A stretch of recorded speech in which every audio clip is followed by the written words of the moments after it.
Hey y'all! And welcome to the Sorry Not Sorry Generation podcast, where we bring you a not-so-healthy dose of humor and reality as we get our hands dirty with some serious nostalgia and question everything. Let's dive in. Hey y'all, Hey guys, it's Misty it's Ani. and Aaron.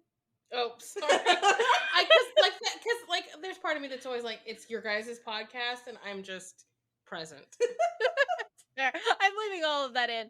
Okay, that's fine.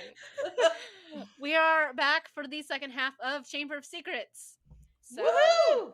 gonna watch and suffer through a bunch of just dumbass wizards. Just some really I love declining Kenneth common sense. Branagh, or however the hell you say his name, but I cannot stand him as Gilderoy. I just can't stand Gilderoy in general. It's really weird to know that he directed one of the Marvel movies too. So, He's Oh, yeah. Hamlet.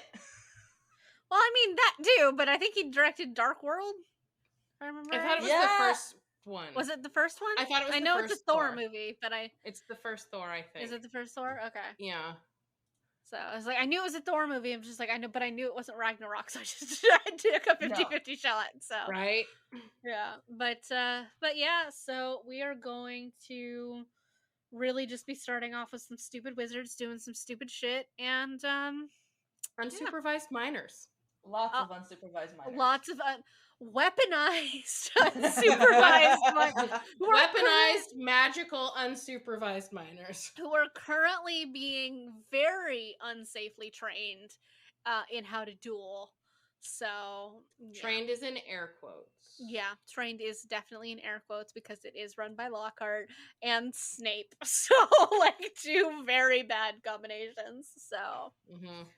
but yeah. So buckle up because we got some giant magical snaky shit to deal with. So Story for you that Sure. is, it's my mom has been asking me, did you tell her? Did you tell her? Did you tell her? And I'm like, I keep fucking Okay. forgetting.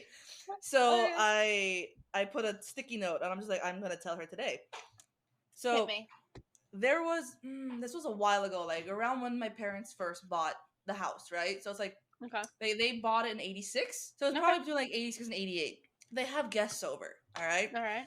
And my mom goes to the garage to get something, and up until a couple years ago when we redid like parts of the house, we furnished, well, not furnished, but like, we finished up the garage. So like we put in walls, we put in an attic kind of thing, so like Yeah. storage and like the pull down ladder and all that stuff.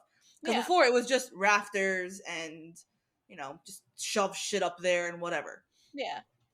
All the beams are exposed, everything. Yeah.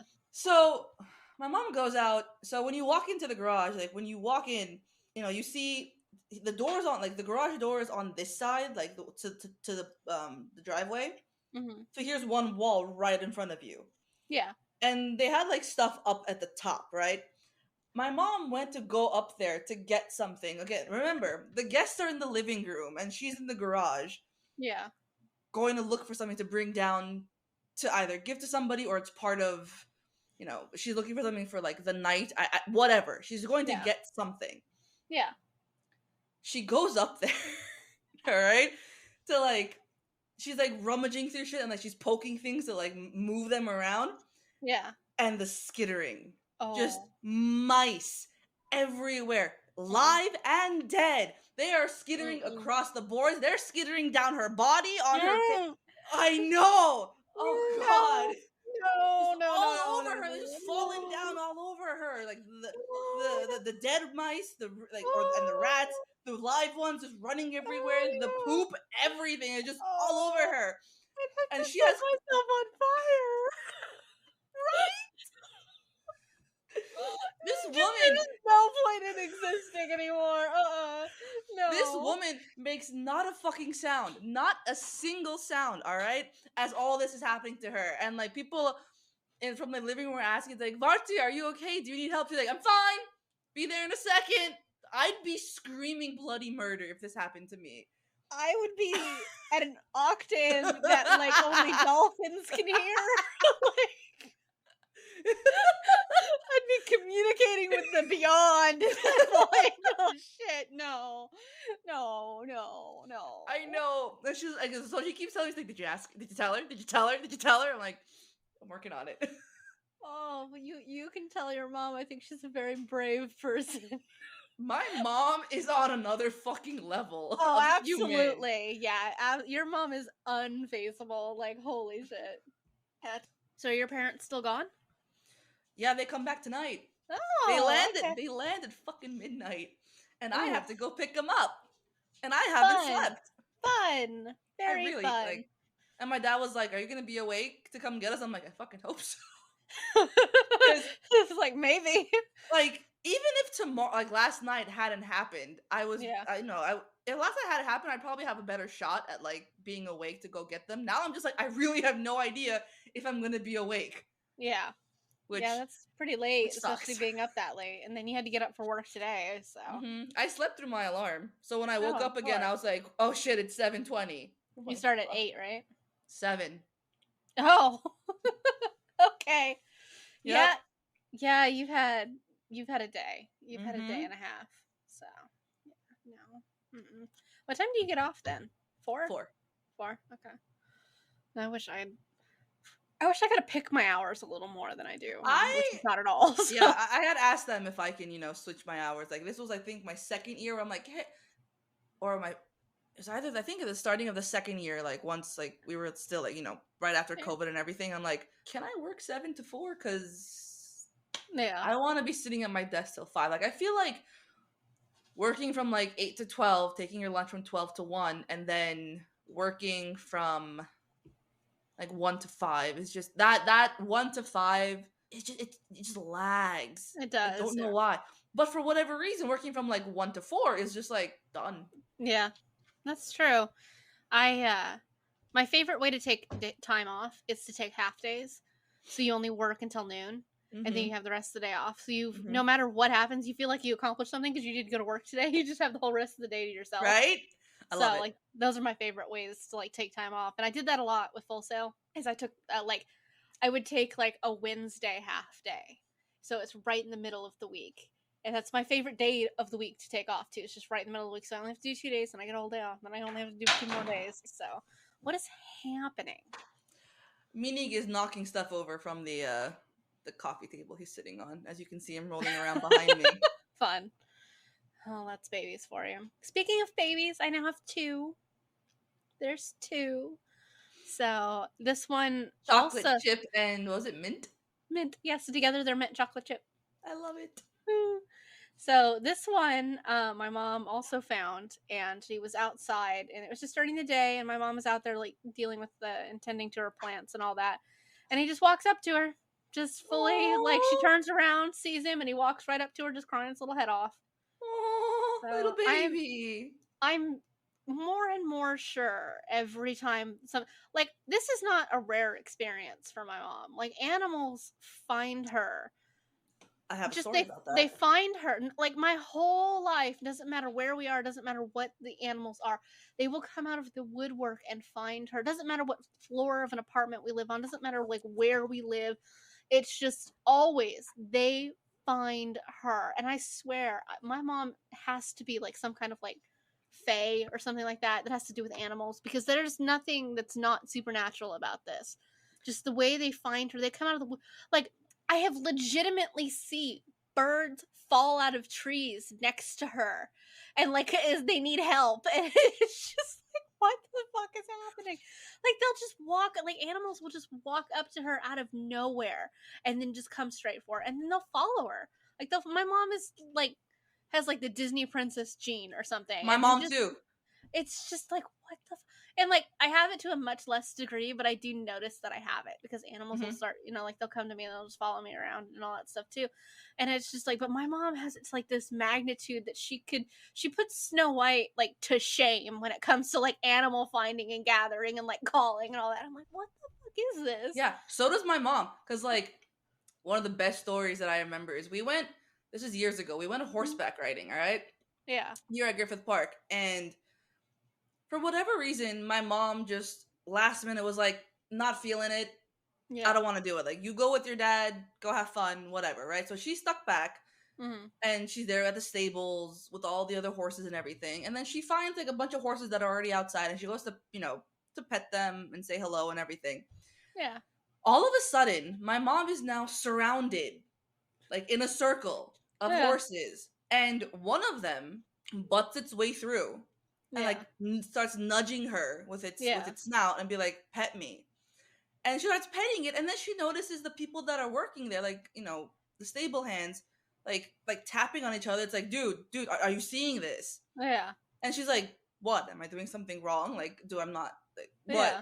So they come over, and they're just like, the one that you're petting right now is like the wild stallion that will only let the handlers near it.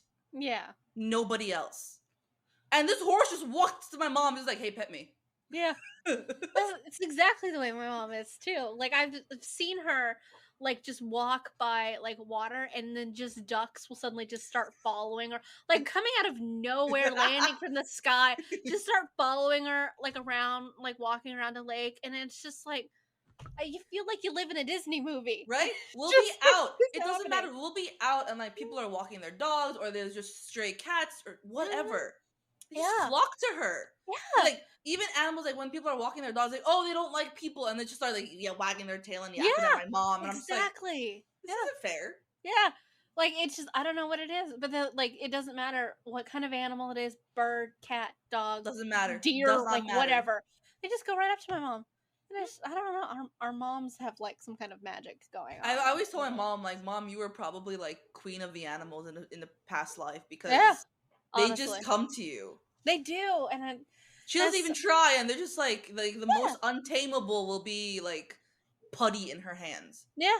That's exactly the way my mom is too. Like, they'll just come out of nowhere and they'll just be like, hello, I'm here, I need help. Especially if they're injured or they need help or whatever. Like, they just come straight to my mom. It's like they just know.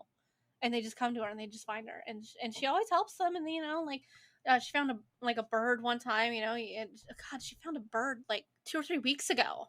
Like, it was in our house for a little while because it was injured because one of the outdoor cats like attacked it, and she rescued it, and she had it, and she was pretty certain that it was so injured that it wasn't going to make it. Within an hour, it was perfectly fine, and she was able to release it. And I'm just like, this is not natural. This is supernatural shit. Okay, like, this is not like natural stuff, and I don't know what it is. I have no idea. I'm waiting for the day where you tell me that an injured gator just crawled up to your mom. It's like, hey, help me. Yeah, I'm waiting for a line. I think it's that. So, I think that's what it is. So, but like, not that she would leave it, because she'd probably just call like one of the animal control people and be like, "Hey, I want to help this, but it will eat my dog." So, but like, I don't know. It's really bizarre. But our moms are just some kind of like Disney magic going on. I love it. Yeah, I mean, like, it's the very least endlessly entertaining. Because it's just like, what kind of, like, I'm waiting for the day, like, because Florida has bears, and I'm just waiting for one day for a bear just to come in and be like, hey, like, I need some help, or I need some water, and it's just like, there you go. So, but then again, my mom's always loved animals. Like, she absolutely loves animals, if you can't tell by the menagerie we have going on. Oh yeah, mine too. My mom used to live on a farm. Yeah. My mom she lived in a really small town when she was growing up, and there's just like a lot of wildlife and everything everywhere, because it was in Oregon, and that's just where everything wanders. So, but we've always had animals. We've always had a lot of animals. So, and it seems to be growing by the day. You're at how many now? You got 2 dogs, 2 chinchillas. The chinchillas we gave to a place. Oh, really? Yeah, we gave them. This is a little while back, but he because you know how Sherlock wasn't all that friendly? Yeah. And so we found a guy whose specialty is raising chinchillas. Okay. And he wanted to like take a look at him to see, because like Sherlock just wasn't getting any friendlier, not really. It was just really skittish. So he offered to take a look at him. Sherlock was the gray one, right? Yeah. Yeah. Sherlock was who ends up being a female, by the way, and the other one was the male, which we thought it was the other way around. But so like he took a look at him, and they offered, because he has a whole room dedicated to chinchilla space, that has like all kinds of chinchilla Mhm. like shit in it, and they just like wander around and everything like that. So we did end up giving him them to him because of just the fact that Sherlock needed different kind of like one-on-one, more like focused attention, just because he was getting wilder than he was anything Mhm. else. And we went to go visit probably about 2 months afterwards. Sherlock is now the sweetest thing you'll ever see. And like the guy let me hold him, and he just cuddled like right up next to me, and I'm like, you never let me pet you before. Did the And guy say what Sherlock's issue was? he had behavioral issues due to the place we got him from. Okay, so Didn't like past trauma. Yeah, and like they didn't really know how to care for a chinchilla, so but yeah, he and Sherlock, when we were there, was pregnant. So him and Watson had some fun, or her and Watson had some fun. So So 2 dogs, 4 two, cats. 1, 2, 4 indoor cats, 1 indoor outdoor cat. Though Oreo is super pissed about the kittens and left and just hasn't come back. So Wow. yeah, he came back like twice after we like when we got chocolate chip. He, like he's still in and out, but was really not pleased about it. And then once Mint came in the house, just like no, I'm done. So like Yeah, okay, you're up to 6 animals. it's not nearly as many as we've had before. We used to foster kittens when we lived in Vegas. And see, 20. you're at 6, we're at 8, and Aaron's at 10. No, what kind of animals does They've Aaron got have? 10 cats. 10 cats. Oh god, my allergies couldn't. It's the only thing that makes me hesitate about keeping the babies is very allergic to everything in this house. I'm allergic to dogs and I'm allergic to cats, and it's Well, you're stuck with them.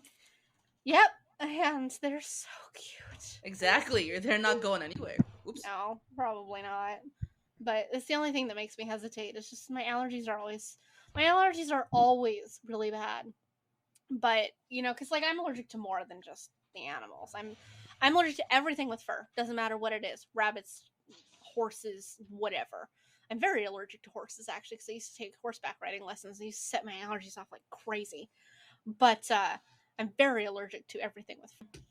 But I went to the Masked Singer thing last night. Yes, tell me how that went. That was really cool. When I bought the tickets, so 2 things. When I bought the tickets, one, they advertised it as the Masked Singer show, like the TV show was going on tour, and that's not what it Okay. was.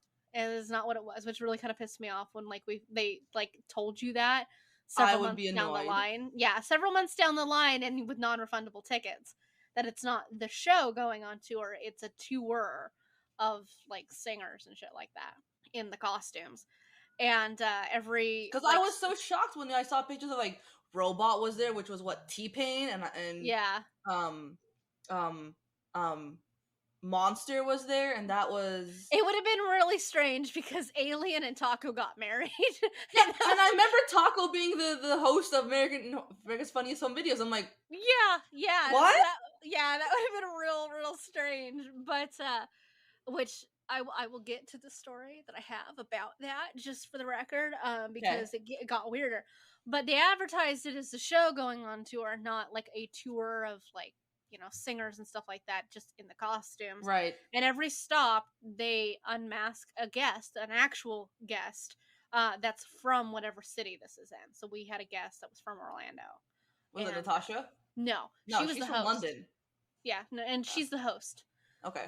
So she goes to every stop. But we had somebody who plays for the basketball team here, and he was very good. I don't know anything about basketball. So, and he was very nice too. But we were there, and when I bought the tickets, I wanted to get good seats. Mm-hmm. And obviously because I thought it was like the actual show, but and we got great seats because I saw you were super close to the stage. I could put my foot out and prop them on the stairs leading onto the stage. There was nothing in front of us, and it's just like, oh, Were you the I first knew row? yeah. I knew Nice. I had gotten really good seats. I didn't realize I had got, because like in the map that they show you, like the digital map, it looks like there's more space between you and the stage than that. And because I was expecting a good like 5-10 feet of space, not hey, you can touch the stage. So Like, wasn't do not give expecting me that. this power because I will forget. I will put my foot up there and somebody will trip and fall. I definitely sat kind of in an angle so my feet were away from the stairs because people during the performances people were going up and down the stairs and I'm just like I can't be responsible for tripping somebody. I I can't. don't need a I lawsuit. can't. But the whole time, like literally my chair faces where the stairs go up and the whole time every once in a while just my thought goes in my head. It's like, what would happen if I just ran right up there? And Just bum rush the stage. I had that thought like 6 different times, and I'm just like, I don't blame you. I step would right too. up.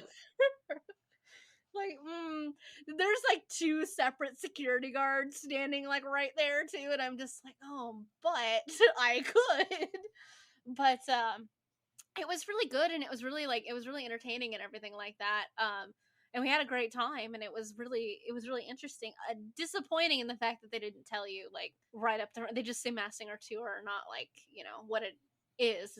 The show is not on tour, yeah. Yeah. So that was disappointing, but especially because like you can't refund the tickets and everything, and they really actually told you about it after, like well after they announced the show. So and but we got tickets. We had a really great time. All the singers were really good and everything like that. And the dance performances were really good too. Good. And Natasha Bedingfield was really good.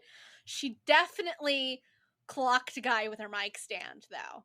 So she did one of those, like she's singing and like she did one of those dramatic things where you like shove the mic stand to the ground or whatever. Well, it has a round base, and what's it going to do?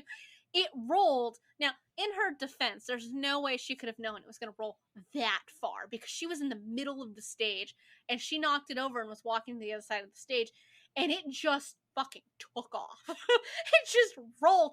And there's like right next to the stairs that I'm sitting in front of is a security guard sitting down in a chair, but she's facing the audience. So she is not facing the stage. And that microphone stand rolled probably like an inch from clocking her right in the back of the head.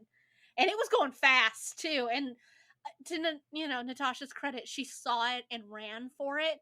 And it fell off the stage and landed in a dude's lap.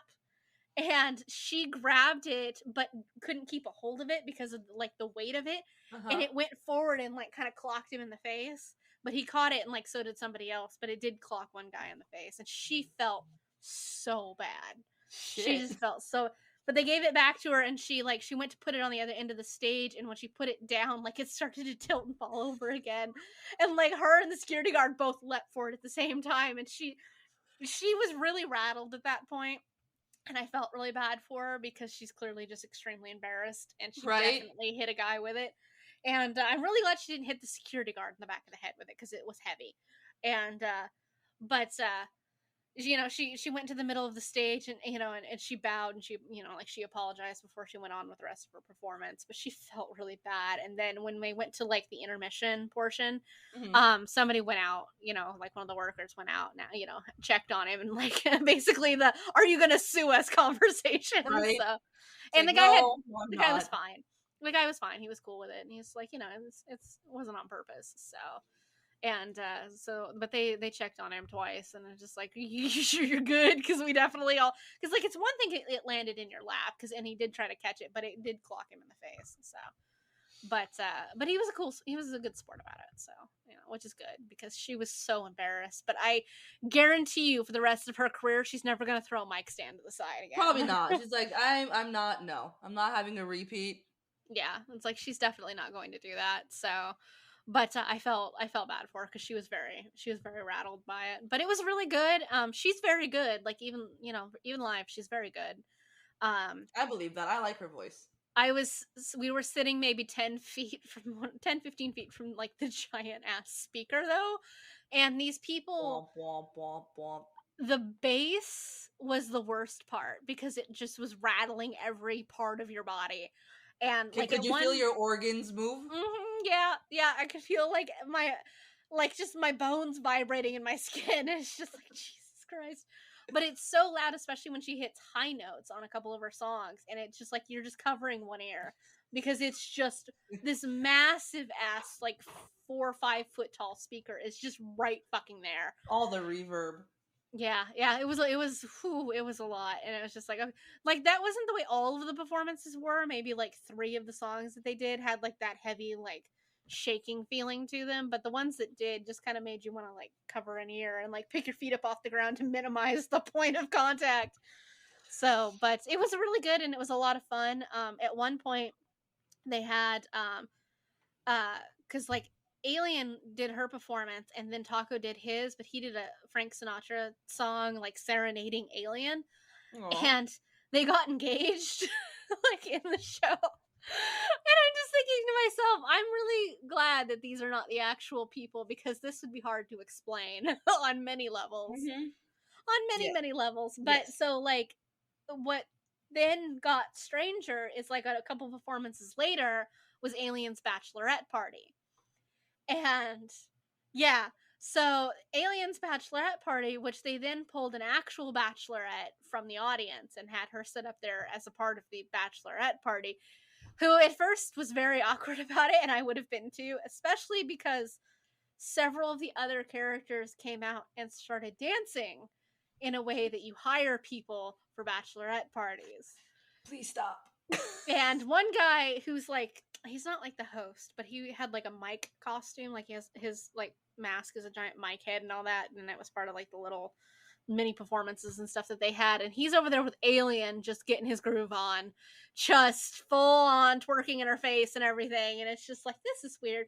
But then there's the actual bachelorette who is watching the green like bat costume, you know, with the big ears. I don't remember what they called. Like, it wasn't thingamajig, but it was one of them. But that costume just going hard Magic Mike style with the floor and just like all of it. And she just looks so awkward, and I felt kind of bad for Tell her me because you have a video of that.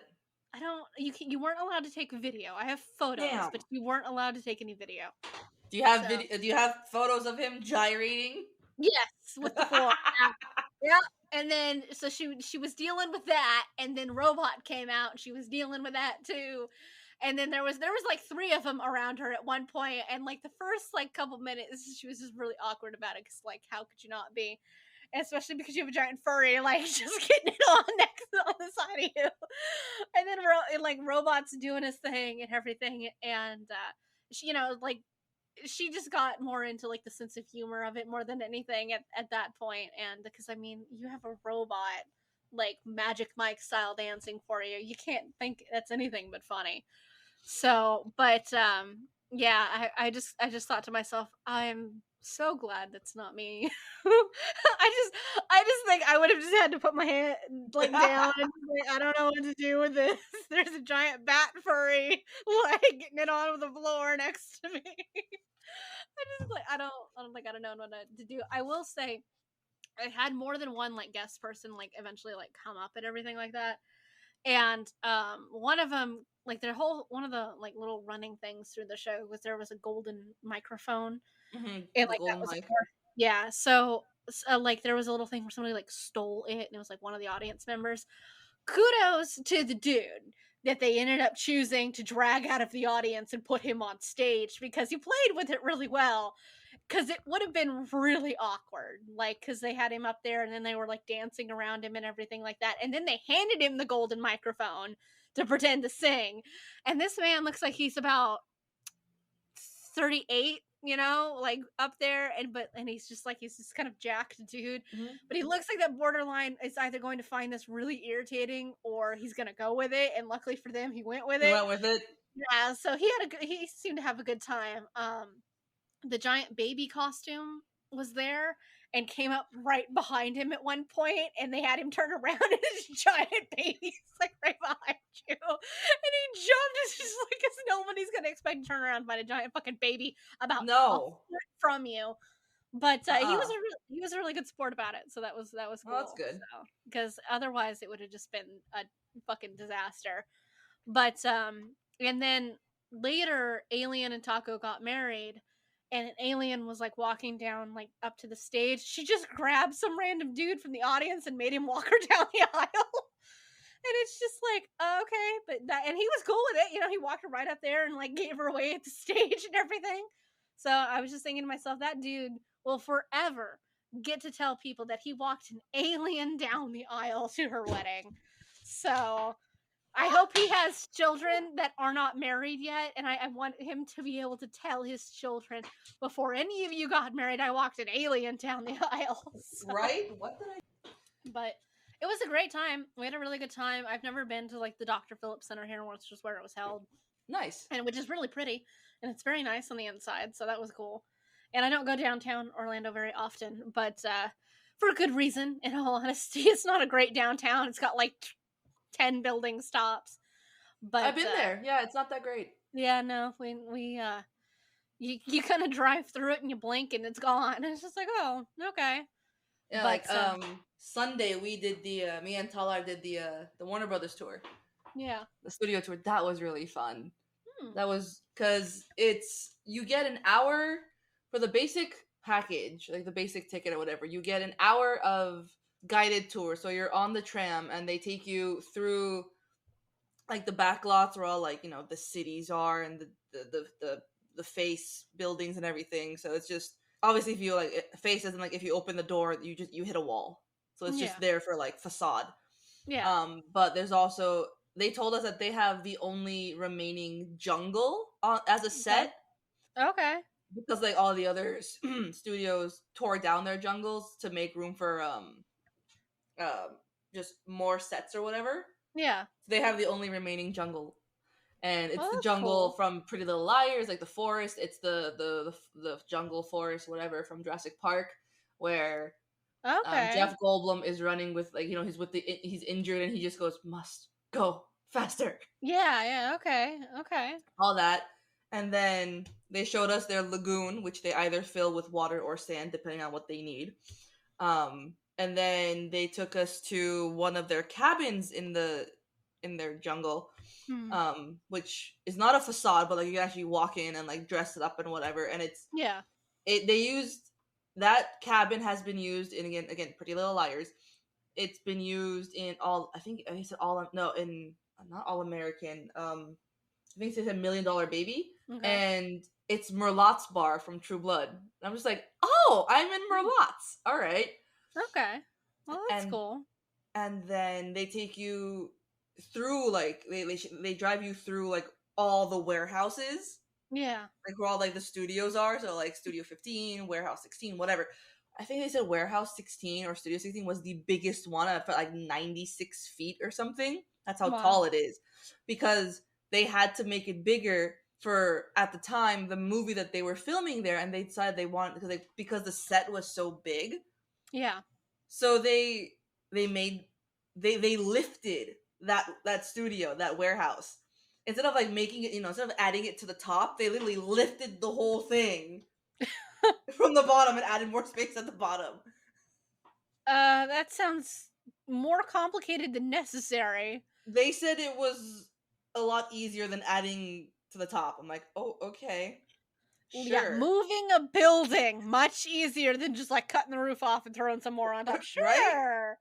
Sure. Sure. When I have a picture of that, I thought I took a picture of this one. How, And I can't. out of curiosity, how big was like the jungle like section? I feel like I see a lot of like movies and shows with like jungle features in it. It's not that big.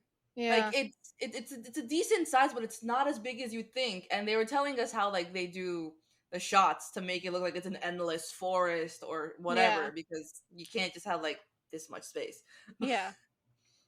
I feel like that would be annoying for doing like, 'cause there's always those scenes in shows where people are just like, walking through a forest, having a Yeah. conversation, having to walk and film like a third of the conversation, stop, go back to the start. I think if I remember correctly, the way that she explained it was they'll do a scene, they'll walk a little bit, Yeah. and then they'll cut, and then they'll restart from where they were, or they'll angle the cameras differently and film them that way, so it just looks like an endless Yeah, that makes thing. sense. I'm like, yes, lie to us.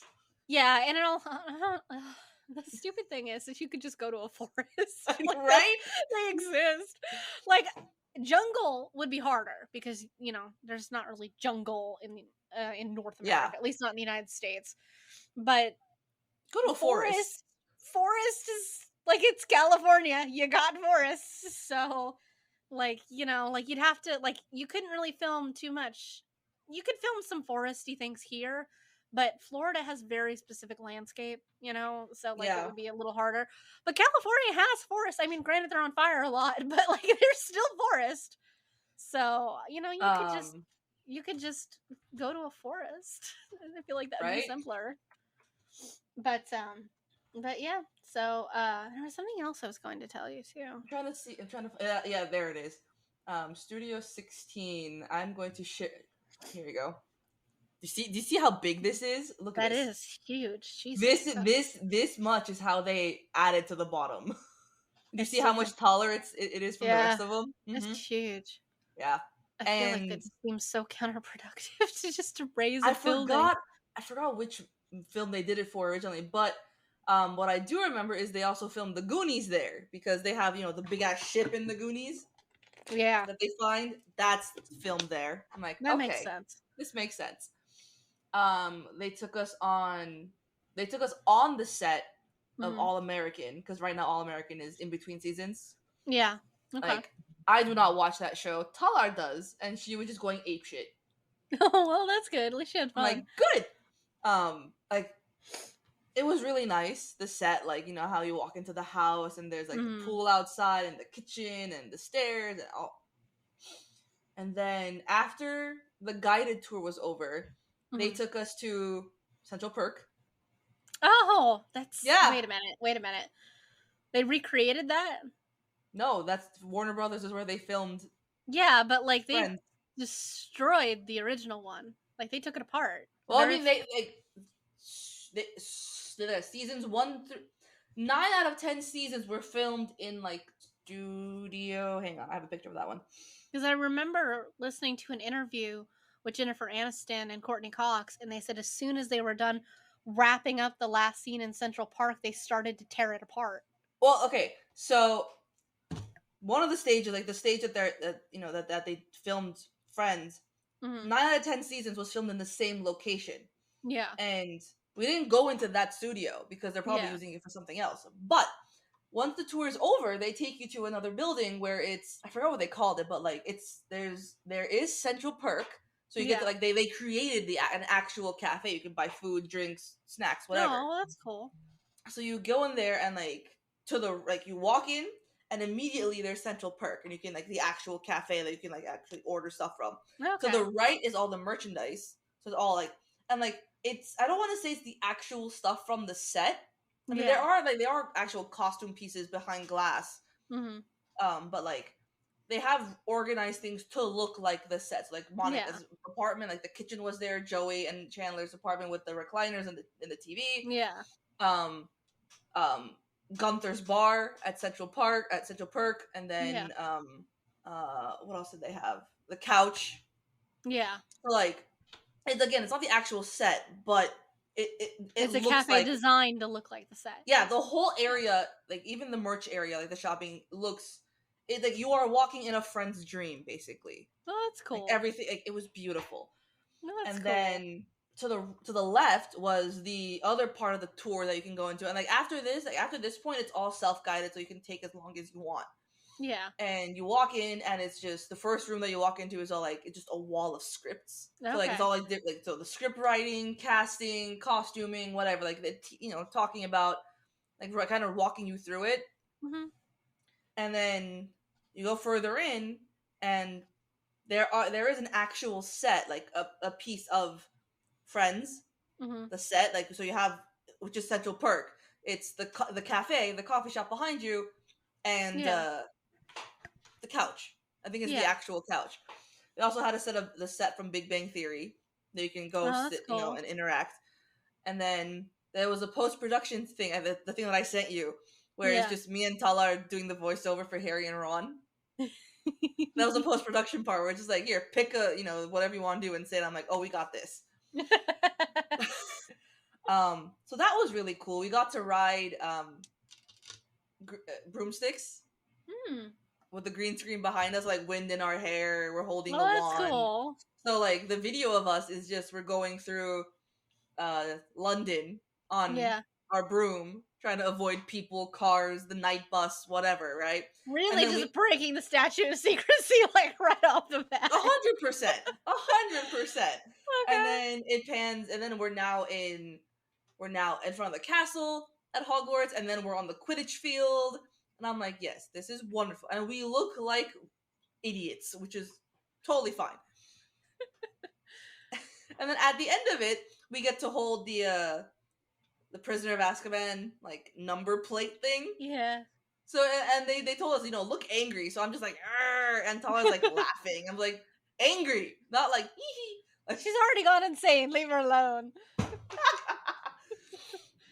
She's serious blacking it up, okay? Like, and then once you're done with that section, you walk out, from the merch shop, and you get on another bus or tram, whatever, and they take you to the DC, the superheroes and Wizarding World part. So you walk in, and they have all these posters, that big lit up posters. On the left is all Marvel, DC, and on the right is all Wizarding World. Okay, that's cool. And the big Warner Brothers thing in the back. And then once you pass that, it's all the DC stuff. So you can interact with, you can actually like hold Wonder Woman's lasso, which does light up. No, that's cool. You can, touch Poseidon's trident, which I have a picture of me trying to lick it. Ew. I did not, but I'm very close going, And I told my friend Tracy about that. She said, you should put it on Twitter and tag Jason Momoa, and I totally did. I put that picture and I'm like, just me trying to get a piece of Jason Momoa. Whether or not he saw it, I don't know. I don't care, but I'm putting it out there. I truly, truly hope he comes across it. I hope he does, honestly.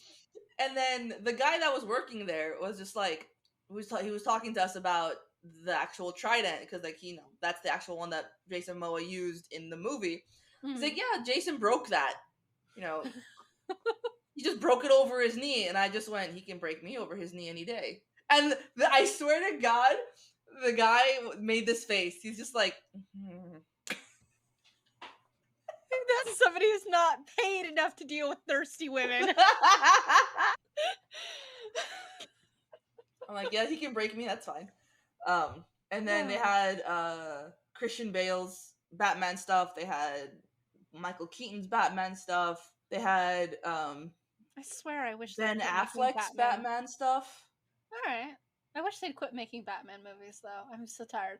Because they always just use Batman. This man has so many kids. Like, you can't even give me a Batman and Robin.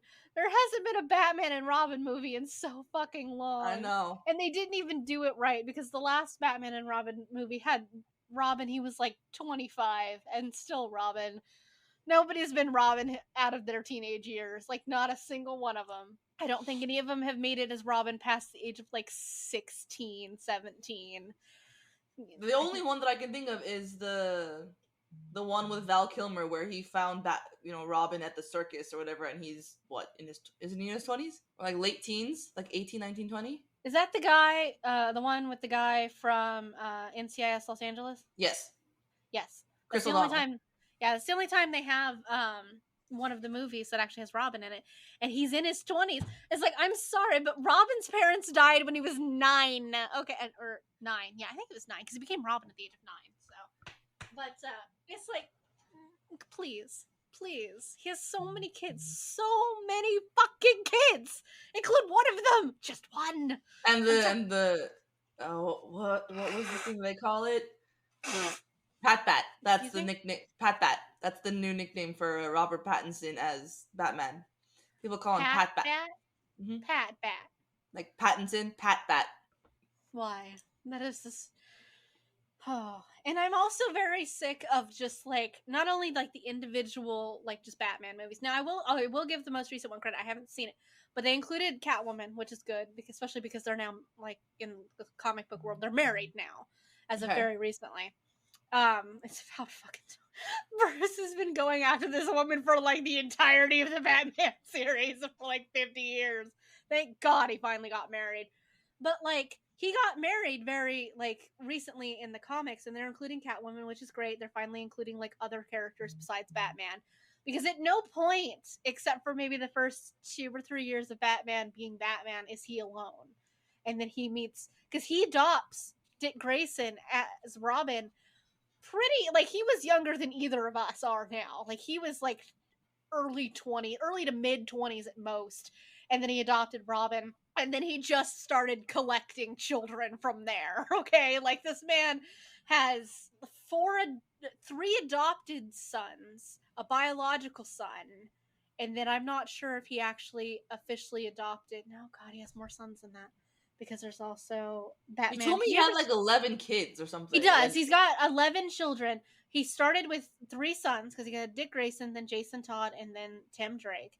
And he's got several daughters, a couple of which are adopted. Some of them are just his by proximity, because he collects orphans the way like people like collect pennies or like stamps or something like that. The more the merrier. So he had Dick Grayson and then Jason Todd, and then Jason Todd died, and then he got which, by the way, poor Jason Todd, he died, and they put it up to a vote of whether or not he would die to the public. They released a thing in the comic books. If you call this number if you want him to survive the Joker, like blowing up this building, or this number if you want him to die, and there were more votes for him to die. Not by a lot. It was by like 10 or something like that. But yeah, that's why Jason Todd died. Credit to him, because they brought him back like a couple decades later as Red Hood, who is my favorite. And Batman has a very serious no killing policy, and he has never actually broken that. Jason Todd will just shoot you with no questions asked, and I love him for it. I love it already. And then he had a redheaded chick for like a hot minute, and who people forget existed because it was from like the 90s or something like that, or the 80s or the 90s, and she was there for like a few issues as the new Robin, and she disappeared. And he's got a biological daughter by Catwoman.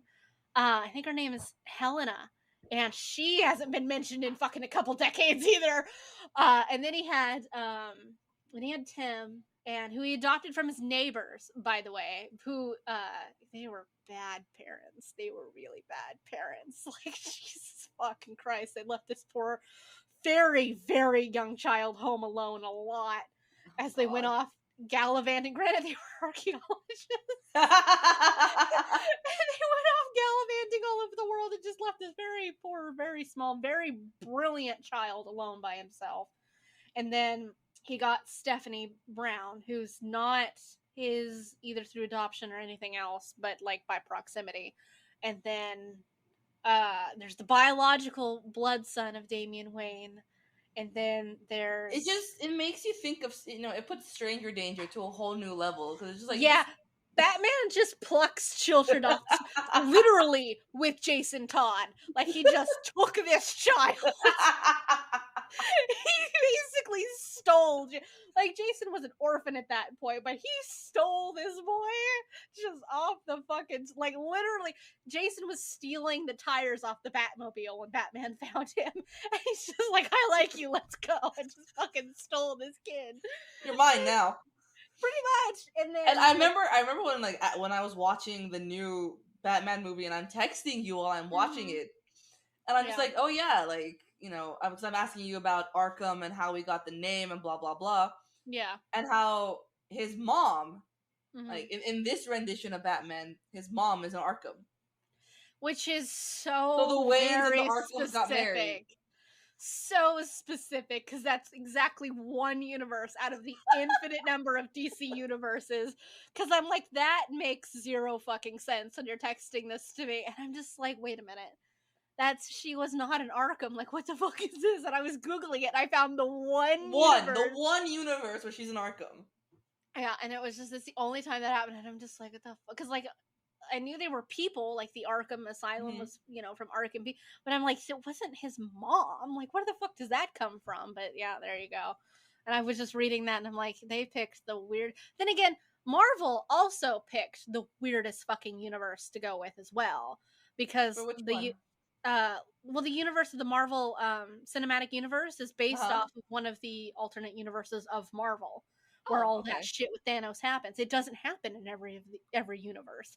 It just happens in that one specific universe. And when I think it was Age of Ultron had come out, and I was talking to my Lynn, and she's a like, I'm much more of a DC comic book person. Like, I can tell you a lot about that, but she can tell you pretty much everything about Marvel.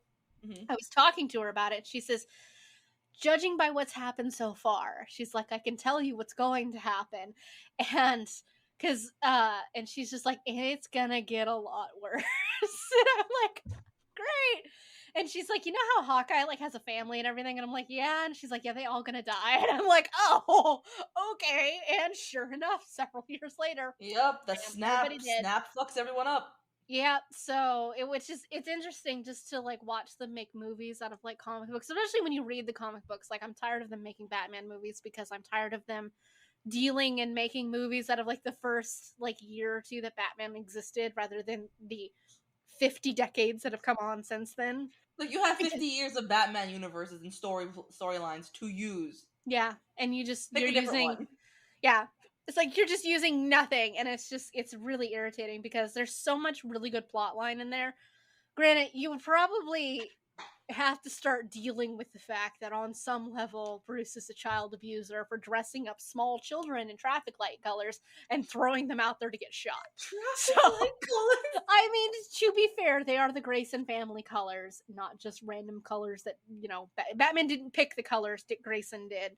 But, you know, he's dressed like a traffic light, and you're just throwing him out there to get shot at. And, you know, like, there is no body armor in that outfit. It's like at all. It's just spandex. Batman is dressed to the nines. Robin is not. Like, the later versions of Robin were like Tim and Damian have much better Robin costumes, but Dick Grayson's was literally just spandex, and that was it. Like, literally, they're shooting at a 9-year-old who's not actually wearing any pants. So it's just like, there's a reason Jason Todd didn't survive. So granted, he was tortured for several days by the Joker with a crowbar. So, you know, yeah, he's got issues. I believe that. So many things happen to poor Jason Todd, and I always feel bad for him, but hey, not one of Bruce's children has a healthy coping mechanism.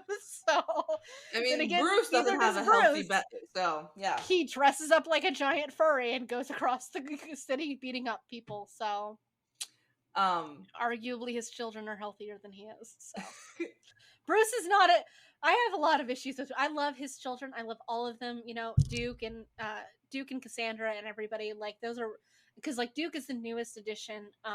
Finally not another Robin, but he has his own like costume and everything, and he was recently adopted too, and he's pretty cool. And then you have Cassandra Cain, who was an assassin at one point, and she's really cool.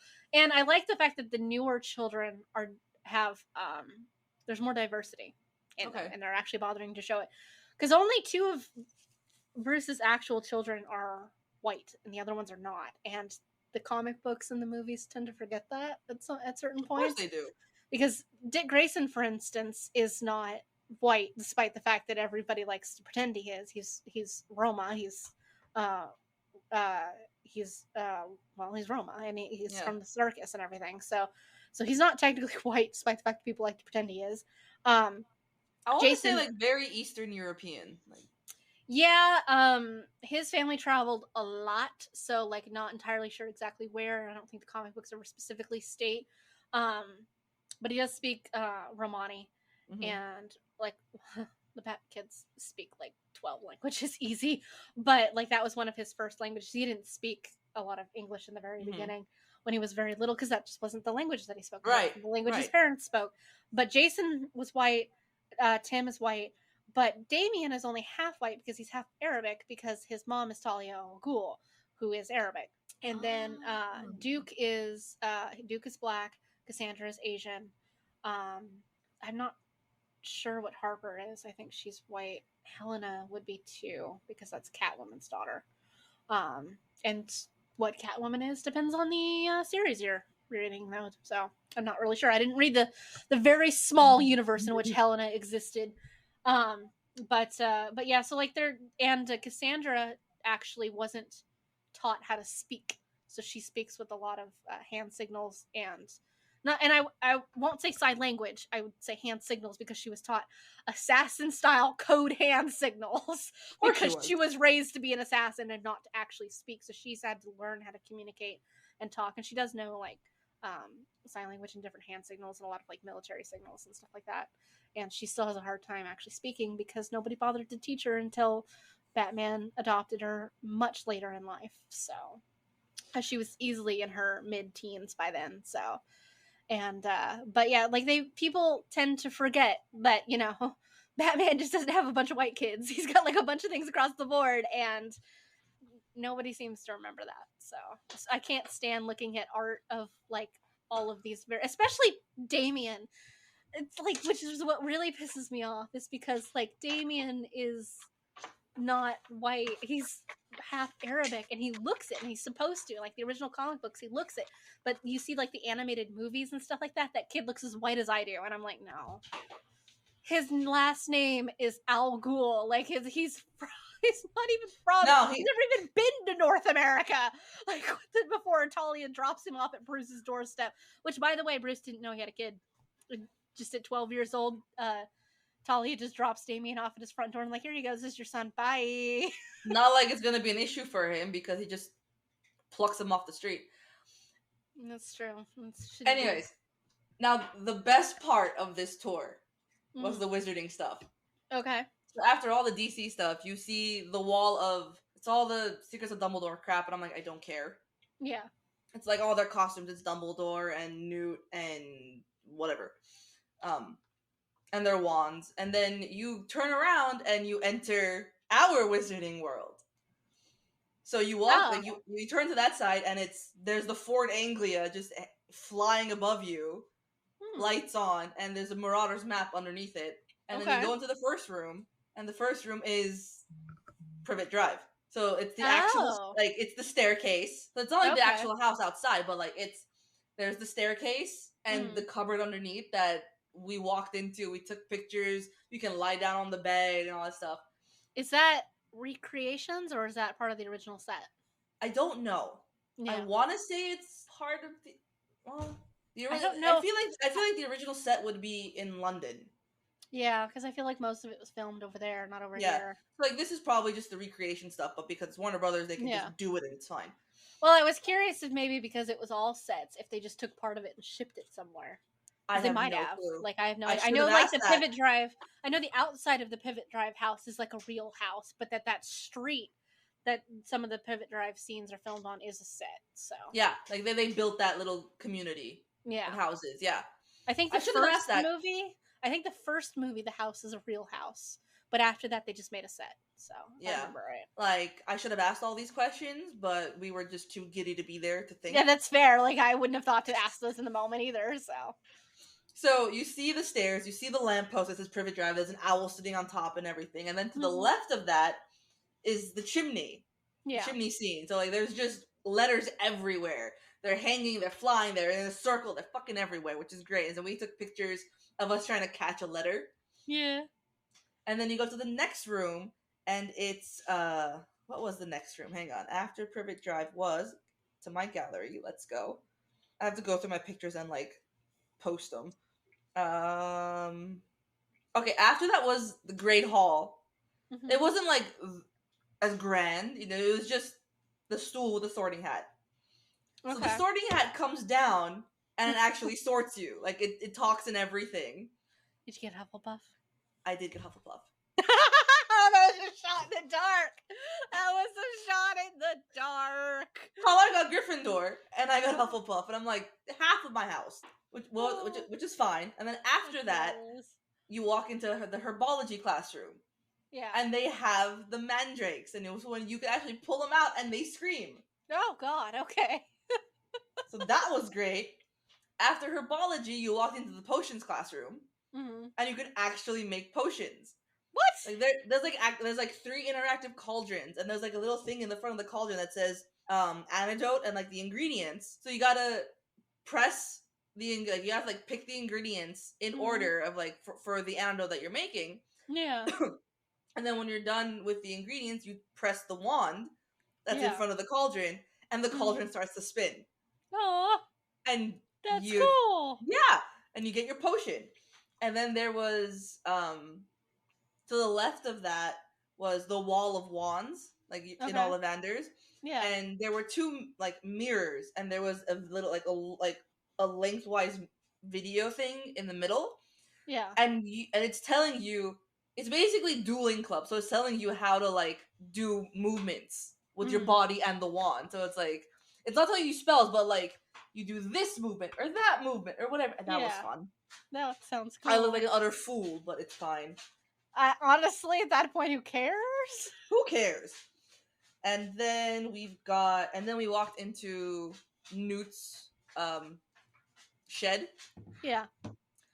and there was a big old book, and you can touch the different the pictures of the different animals, Yeah. and when you touch them, they show up on the wall in front of the Oh, book. that's So cool. that was and then they had Newt's suitcase Yeah. like open and everything. Like there's no stairs that go underneath, but like I have a picture where Talad is in, she's in the suitcase, and all you see is my hand on the rim of the suitcase. Just me trying like help. Oh, that's cool. It was fun. And then when you're outside, and then not at the very end, but like once you're done with the whole tour and you're at, you're back to where you started, which is where the shop is, the Yeah. merchandise shop. Mhm. Right in front of, because there's a Starbucks right there, right in front, like in the Starbucks cafe sitting area, is a giant Triwizard cup. Ooh, okay. It's the goblet is right there. No, that's cool. Like it's huge, and I'm just Yeah. like, all right, because I just took a picture in front of it. I'm like, no, I have a better idea.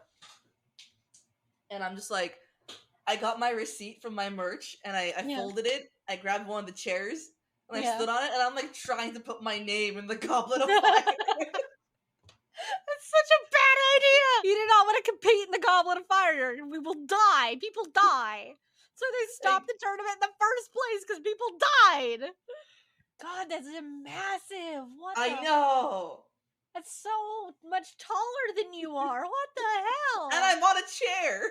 Yeah. Holy shit. It's like a 10-foot tall giant Triwizard cup. Uh-huh. That's It was great. crazy. And Holy I shit. actually, I'm wearing the shirt specifically for today so I can show you, because I absolutely fell in love with this shirt when I saw it. Okay. Oh, Borgin and Burke shirt. Yeah, it's my Borgin and Burke shirt.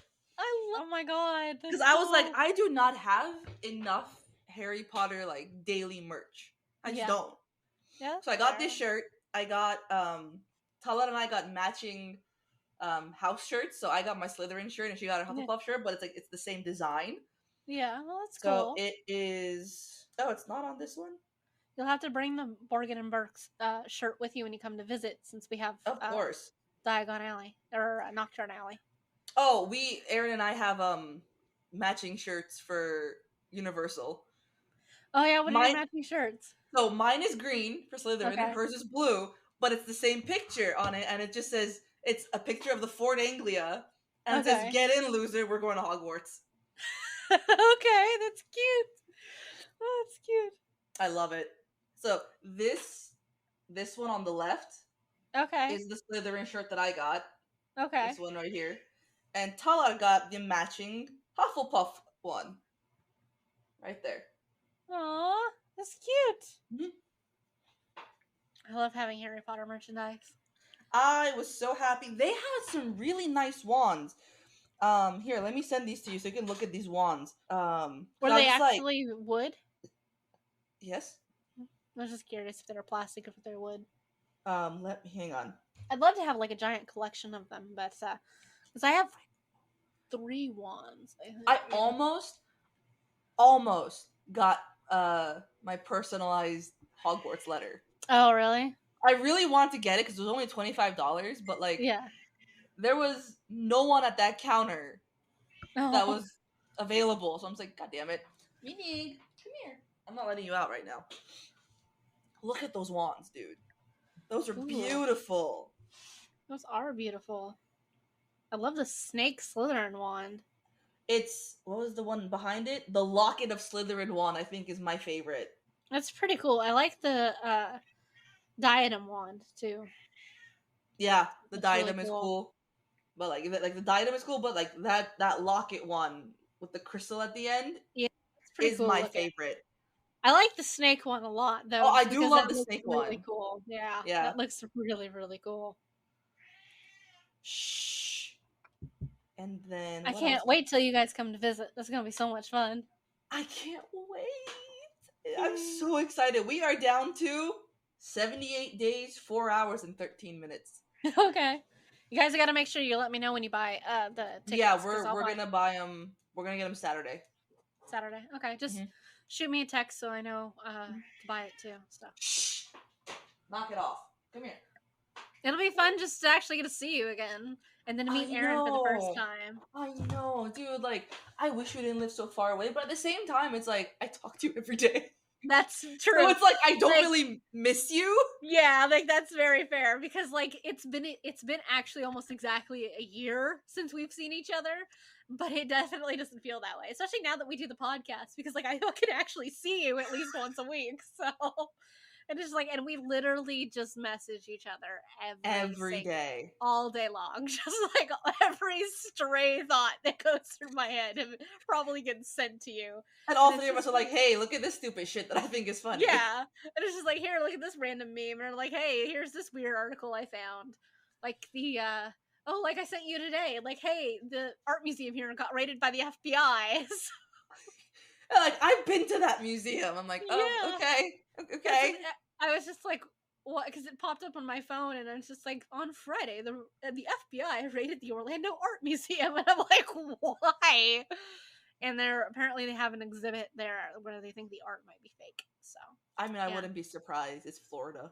Yeah, they And it's an exhibit they had since February, and it was an artist that like he like did his art on all kinds of different mediums, but this collection specifically is all on cardboard. It was found in a storage unit, and it was on display, and somebody noticed that part of the FedEx packaging that was on the side of one of them was a design. Like, he died in the 80s, and this collection was supposed to have been not too long from before he died, huh? and somebody noticed that the FedEx packaging was a design that wasn't made until the 90s. So, and there's just like, that can't be real, because that FedEx design didn't come around until like 6 years after he died or something like that. So now And I will if it's authentic, it's worth $100 million. But if it's fake, worth nothing. the director of the museum already lost his job. So yeah.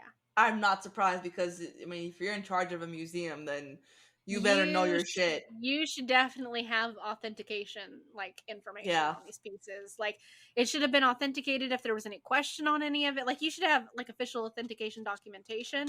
Because if you have official authentication documentation, at that point it's kind of not on you, because you have the information. Yeah.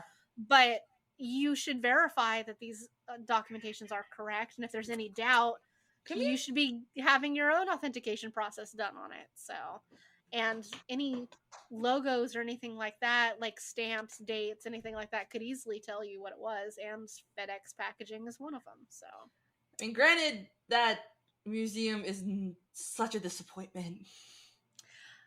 Orlando outside of the parks is just such a disappointment. So, like, you're not wrong. So, because I'm just like, I love museums. Yeah, let's go to an art museum, and we're done in like an 20 hour, minutes. maybe under an hour. And I'm like, I was like, yeah, there wasn't the first time I'd been in there too. So like, it looks really big from the outside. It's just there's not, but people don't go to Orlando for museums. No, they Yeah. go for the parks. That's why our downtown is so small. Like, people don't go there for those things. Like, the park, like, area is so much bigger than our downtown. Like, but it's also removed from the city itself. It's like an hour away from downtown. So, for a purpose. So There was something that I saw that I sent to one of my work besties, my momager. We're like the same age, and I'm just like, she's my momager because she's in charge of that account. It's great. And I saw this article, and I sent it to her on Instagram because it's she lives in Miami. mm-hmm. It's about a hedge fund that is relocating from Chicago to Miami. Okay. What part of that sounds like a good idea? It tells me that a bunch of the higher ups got tired of the weather and now want to go be in Miami or for the weather purposes, but absolutely have no idea what actually living in Miami will entail, weather-wise or anything else. As I guarantee you, the people of Chicago are not prepared for a hurricane. I just sent it to you, so if you want to look at it, it's fucking hilarious. All right, let's start with walking to Hagrid's hut. Yeah. Making the very, very poor decision in the way that only 12-year-olds can do of the lack of common sense to sneak out in the middle of the night to Hagrid While with a crossbow. people are being, and sneaking out while children are being targeted. Yeah, and attacked. Including their best friend who's already been attacked. So, why are they surprised Hagrid has a crossbow? He had it in the last movie. Like, he was carrying it around when they went into the forest, so. Also, he deals with a lot of like giant creatures. Like, why would this man not have a crossbow? Honestly, he's not allowed to have a wand, so I'd probably have a couple crossbows. Like, shit. Asking if he knows who opened the Chamber of Secrets, and yet they're going to find out that he was there. Right? Which really just puts into perspective how old Hagrid is. Because, like, you understand how old Voldemort is and how long ago it was that he was in school, but then it throws you off to learn that Hagrid is the same age, if not like a couple years younger than Voldemort. Was 30 something when he first started doing all of his shit. What do you mean by 30? Wasn't he in his 30s when he started like attacking and doing his like dark side stuff? He was recruiting while he was still in Hogwarts, so like he was evil from like day one. No, but that I know. I think like when the war started, the Great War, whatever, with him. Yeah, he was like 30. What year was? I feel like he would have had to been. Well, no, because they were in school in. Harry's parents were in school in 1977. Like that was their last year of Hogwarts. I know that because the year they graduated from Hogwarts is the same year my mom graduated from high school. There you go. But yeah, and he was in school before that. Yeah, so yeah, I guess 30s would make sense. Let's see, what year? Which puts him at least 10 years older than Harry's parents. He was in school from 1938 to 1945. Oh my god, Dumbledore was dealing with this little piece of shit in school while he was dealing with Grindelwald. That sucks. Clearly, we know where things went wrong because he's dealing with on two different fronts of bullshit. That makes sense. I was reading. Also, it's Dumbledore. I do, but I was reading I remember reading something about one of the reasons that Tom Riddle hates Muggles so much is the fact that he grew up in London during World War II, which would have had the Blitz and everything. And that was one of the reasons he hated Muggles so much is he was treated so poorly by them, but he was experiencing literally the worst aspects of humanity during World War II. Makes sense. Yeah. That I could go for that. And one of the reasons Dumbledore hated Muggles was the fact of what that group of Muggles did to his little sister.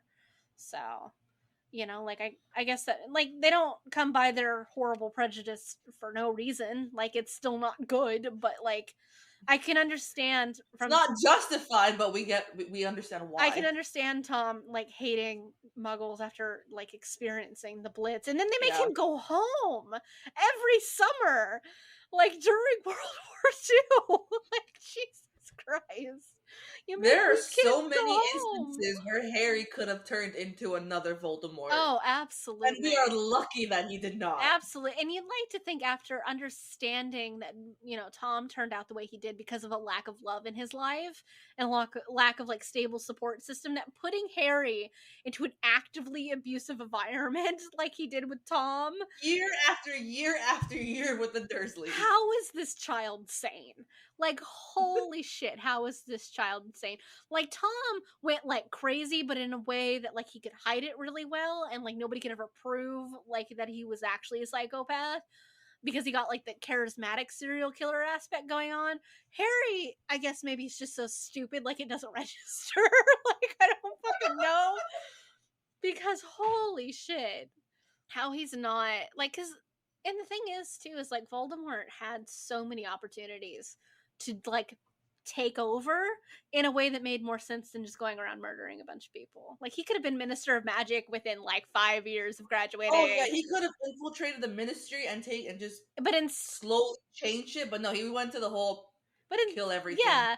And also, like, right after he graduated school, he went to work for Borgin and Burks instead of, like, interning somewhere amazing like he could have. And now Harry and Ron are making the even worse decision to follow a bunch of spiders. Why would you do that? Why? I don't give a Into the fuck. Forbidden Forest. I don't give a fuck what Hagrid would tell me to do. He's like, follow the spiders. I'd be like, you fucking follow the spiders. I don't care what lies at the end of that trail. There could be a lifetime supply of liquid luck. There could be just like $1 billion at the end of that. But the chances of walking into the Forbidden Forest after a couple billion spiders, no. And making it back out alive. Like, look how many spiders are on the ground. Like, literally, if those were real spiders, they would be crawling all over you. And they're not little. They're all fucking tarantulas. They're huge. They're tarantulas. And it's just like, why would you do that? Why? There was nothing I would have done. I have a healthy respect for spiders. Yeah. I'm not, like, afraid of them. I respect them. Mhm. They can stay where they are. As long as they don't come near me, we're good. We can stay in the same room. That being said, I will not follow this. That is not like a couple spiders. Into the forest. That's No, a few 100,000 spiders. You are having to walk on these spiders because it's not like the spiders are parting for every step that Harry and Ron are taking. They're actively stepping on spiders. That's disgusting. That's horrifying. Like, no thank you. Absolutely not. There's no force on this earth that would get me to do that. And now they're getting bigger. I'd be like, fuck you. Fuck all of them. Oh, and look, now there's an even bigger spider and it talks. Fuck all of that. Like, the ground is trembling as this thing is moving, and I'm just... Spiders aren't heavy either, so, like, this thing would have to be so big. And I hate it. There's no Wingardium Leviosa strong enough in the world that's gonna lift that motherfucker. Like, What's the opposite of Accio? Whatever it is, that to the spider, make it go away. What's the repel? Repel it away. Yeah. Get the fuck away from me, oh. Spell. The face that Ron is making would be my face. Again, even though I'm not afraid of them, with all this shit going on, I would be shitting my pants. Yeah. Well, like, can we please leave? I would be making such a high pitch noise. Just like, nope. And they got fucking lucky that Harry witnessed Tom, saying that one spell to Aragog in the diary. Otherwise, they would not... They would be dead if he didn't know that, and if the Ford Anglia did not show up. Harry is alive through a very long series of just pure, unadulterated dumb luck. Like, very... In the words of McGonagall, sheer dumb luck. Yeah. Sheer dumb luck. That is the description of... Oh my god, that's so many spiders. Oh, no. Just coming down from the trees, No. and they're half as big as us. No. Coming down from the trees. No. I like how, like, Aragog is like, I'm gonna let them eat you. And I'm like, they're just little itty bitty children. You're gonna feed like 4 spiders, maybe. Right? There's a few 100,000 spiders, and you're gonna feed like 4 of them with that. Oh, it's so gross. And it's like, Aragog says, like, they don't harm Hagrid because, Hagrid's our friend, but we don't know you. You'd think with all this shit going on, once Harry and Hagrid had met, Hagrid would have gone to see Aragog because he visits him, I'm sure. That he would have gone to see him and told him about Harry and Ron and Hermione and be like, yeah, these are my friends. Yeah. Let's not eat them. Yeah. Oh. Just so much wrong. So much wrong. I feel bad for this poor car. Like, so it got beat by the Whomping Willow. It's being beat by spiders. Like, I hope it's enjoying its life in the Forbidden Forest, in all honesty. Why would you stop moving the vehicle? These things are after you, and you stop moving the vehicle. This is where I would have had a heart attack because the spider just latches onto Ron's neck, and I'm just like, How it soul has left my body. I'm gone. How I'm it fucking didn't gone. decapitate him when it has its pincer. It's not a pincer let go spell. It's a throw the spider away from you spell. It should have fully decapitated Ron at that point, or at the very least thrown him out of the vehicle with the spider. I still don't understand how this 12-year-old knows how to drive a car. Like, where did he learn to drive this vehicle? I can understand the twins knowing because they're old enough to maybe like take lessons or something like that, or learn, or maybe just stole the car at some point to practice. But like, where does Ron learn to drive what is, by judging by the way he's moving his hand, a stick shift car? This is true. That is definitely a stick, but it's not just a regular stick shift car. It's a modified magical stick shift car. Where did he learn to drive a modified magical stick shift car?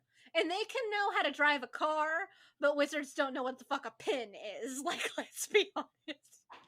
Like, you can have a flying magical car, but you don't know the function of a rubber duck. Like, a rubber duck is not something special, it's a toy. It's there for your entertainment, for children's entertainment, and that's it. But no, we can fly a car. You go somewhere, someone asks you for a pen, and they're just like, what's that? Yeah. Ron just fully threatening Hagrid. Like, I'll fucking kill him if I ever see him again. I don't blame him. Oh, honestly, no, me neither. But at this point, they should really just understand not to take Hagrid's advice. Like, I love Hagrid, I really do, but holy shit. You have to understand, his level of logic is worse than Harry's. Yeah. Harry at least has some, analytical thinking skills. Yeah. Some. Not a lot, but some. Which he seems to Hagrid has lose the none. older he gets. But Hagrid has like none. It's just, oh look, giant animal. I want to. My friend sent me this meme, which is 100% true. That says, "I'm gonna die petting something I shouldn't." Yeah. That's how I'm gonna go, which is true for me. That's how I'm gonna go. Yeah. It's 100% true for Hagrid because he's just like, oh look, a dragon. I want to pet it. Yeah. Oh look, a giant spider. I'm gonna make it my pet. Like, Yep. That's Hagrid for you. See, now, at this point, they found, like, the piece of the book, like, the paper, in Hermione's hand. And I love the theory, the fan theory, that page is the one that Draco ripped out from the book in the bookstore.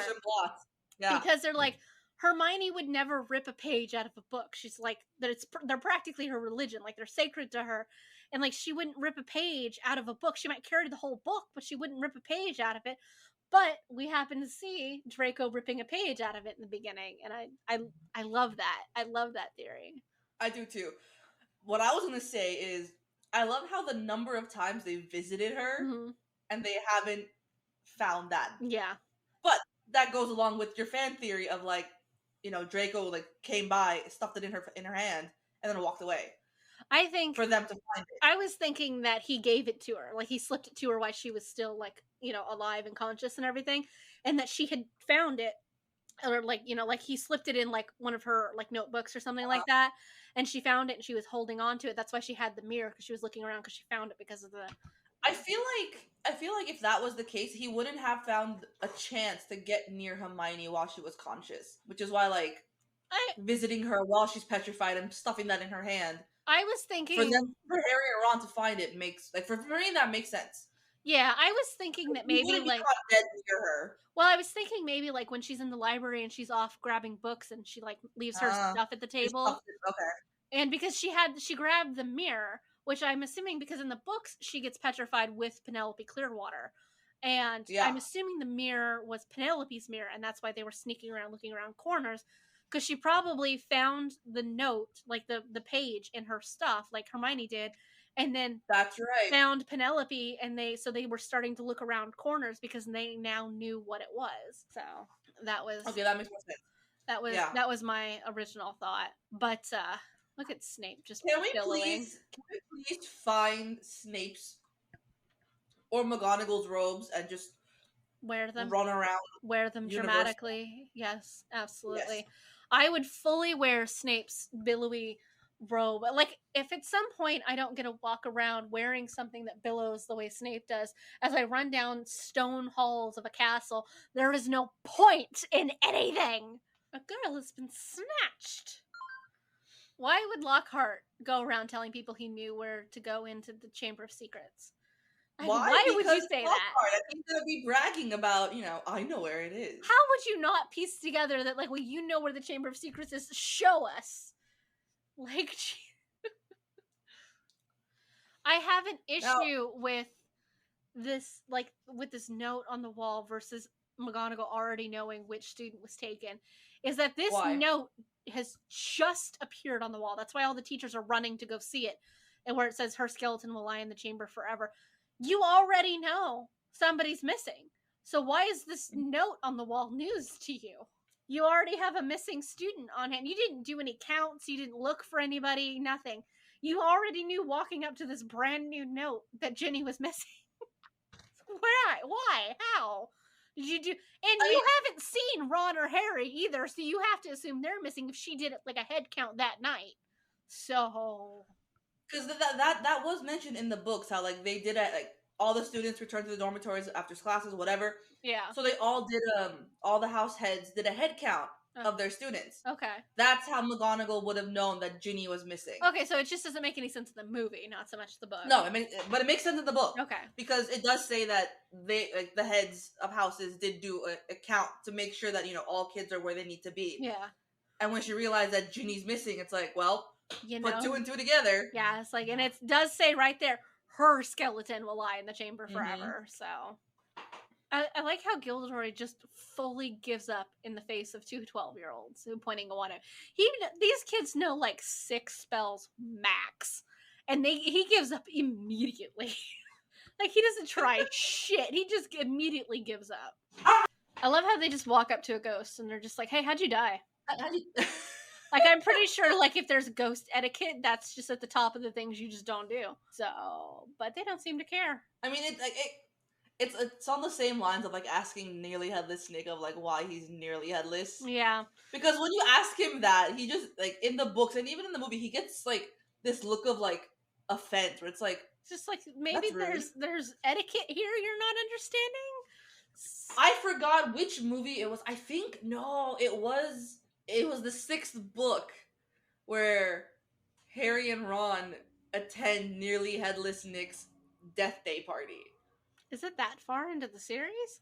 Yeah, because I remember because I think it's the 6th one. Because I want to say it is because Slughorn was involved. I think. I don't remember, but I remember them going to nearly headless Nick's death day party, and there was like rotting cake and rotting food because they're ghosts. They don't need food, and Harry and Ron are just like, we're the only living things here, and it's so cold, and they're just like, what? Why? It's so gross. Let me look this up because now I'm curious. When was nearly headless Nick's death day party?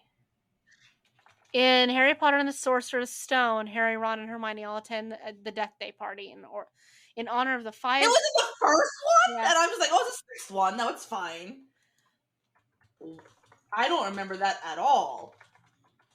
Well, in your defense, the 6th book is so long. Like, it's so fucking long, and so much weird shit happens in that book. The longest book is the 5th book. Yeah, that's fair. It's my favorite book, too. 870 pages. Yeah, it's my favorite of them, too.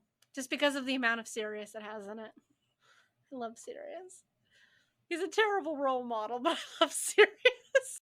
No, but as I was saying, like, people pointed out the fact that sinks and, like, plumbing in the modern way that it is here in the school wasn't invented until several hundred years after Salazar Slytherin died.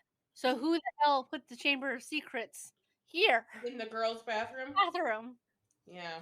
It's an excellent question. Unless Salazar actually did like some of the tunnels, which would explain why they're so fucking big. Mm.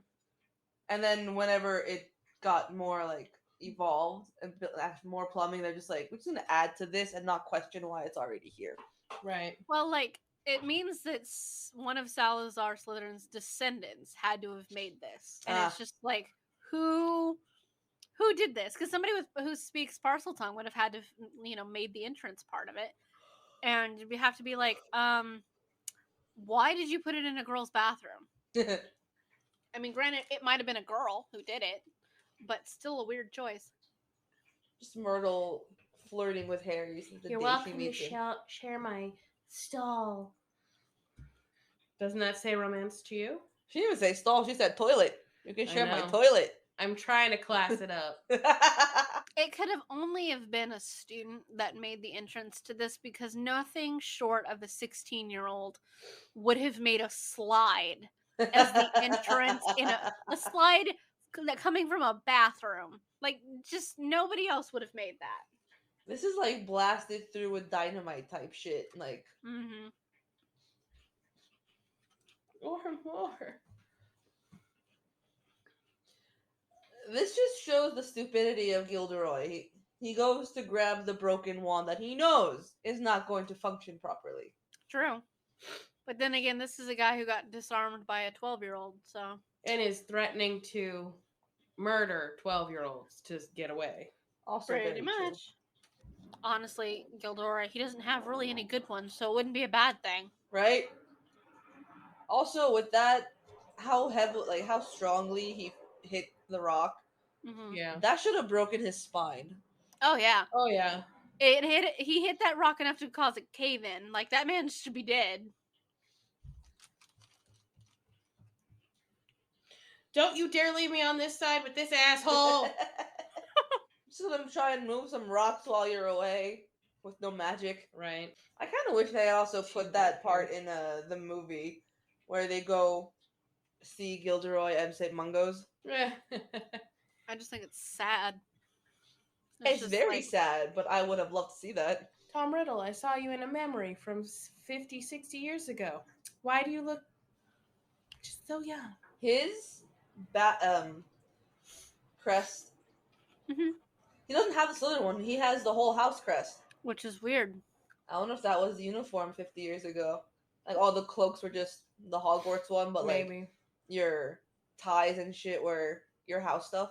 Maybe the individual houses weren't as important back then. Also, Salazar Slytherin made this whole chamber, right? That's Mhm. a lot of really weird iconography of just like giant snake heads everywhere, just some water everywhere, a weird like face with like snake tentacles coming out of the beard and all that. Like, my dude, what? Why? Why would you make that? What is the point of that? Like, you didn't even finish like Hubris. carving out like the tunnels, because Harry definitely walked through like some stalactite, stalagmite bullshit. You know, but you focused all your time and your energy on making giant snake heads. Like, okay. The chamber wasn't enough. We had to add a flair to it. Mm-hmm. Did you ever see a post that was just like someone came out and was just like, was it just me? Or were there more that was it, were there a lot of the people out there that were just thirsting for Tom Riddle when this came out? He's a good looking dude. When he's got a nose. When he has a nose. That's one of the reasons people followed him, is because he was considered to be extremely charismatic, but he was also really good looking as well. That's Listen, one of the that is reasons. exactly what they said about Ted Bundy. Exactly, and that's the point. It's like that he's very charismatic and that he's very like that he's very good looking. That's why a lot of serial killers have that as like what people think of them, as like they're very charismatic, they're very good looking. They don't give off weird, creepy vibes. Right. What They give part off of John like Wayne Gacy gave up not creepy vibes? There are some people who are not afraid of clowns. well, I mean, like if you do like come across somebody who just does freak you out to like an extreme level as a psycho, run away from that too, because that's true too. So Yeah. I love I've the fact that watched they enough- had to change like Tom Riddle's middle name in a bunch of different of the language translations to make it spell "I am Lord Voldemort." Like in French, his middle name is Elvis. How many names can we come up with that have the letter V in them? I can't even imagine trying to get it to spell correctly in Japanese. Well, the fact that you'd had to have an L in there at all would just throw it off.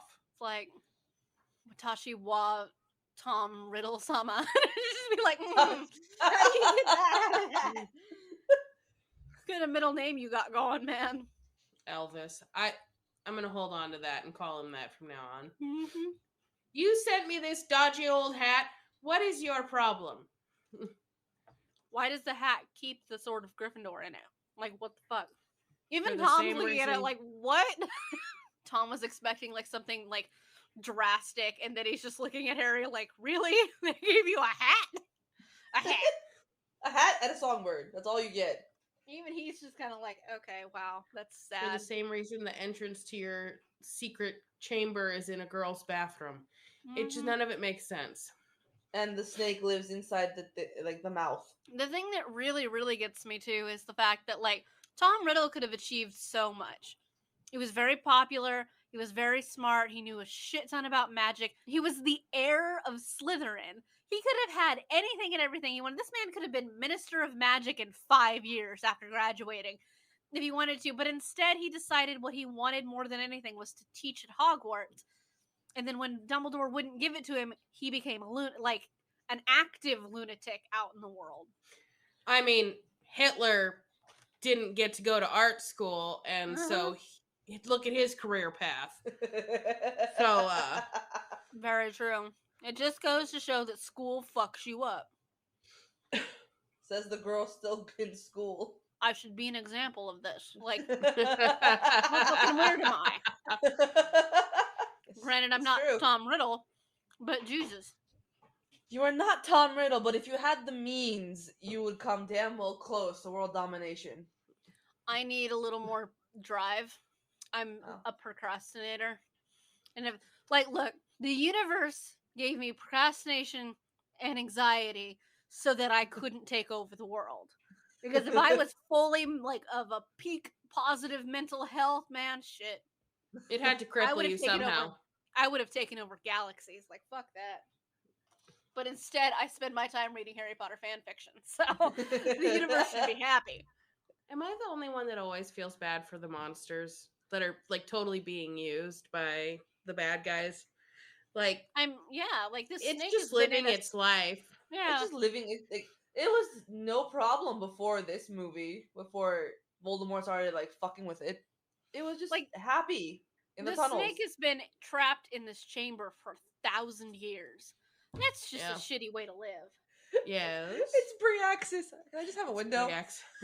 Can I please? I'd like to look at the sky occasionally. That's all I want. The level of soaked clothing would be bothering me so much. I like how There's he's only- like Harry's trying to hide from the snake and he's just sloshing around really loudly.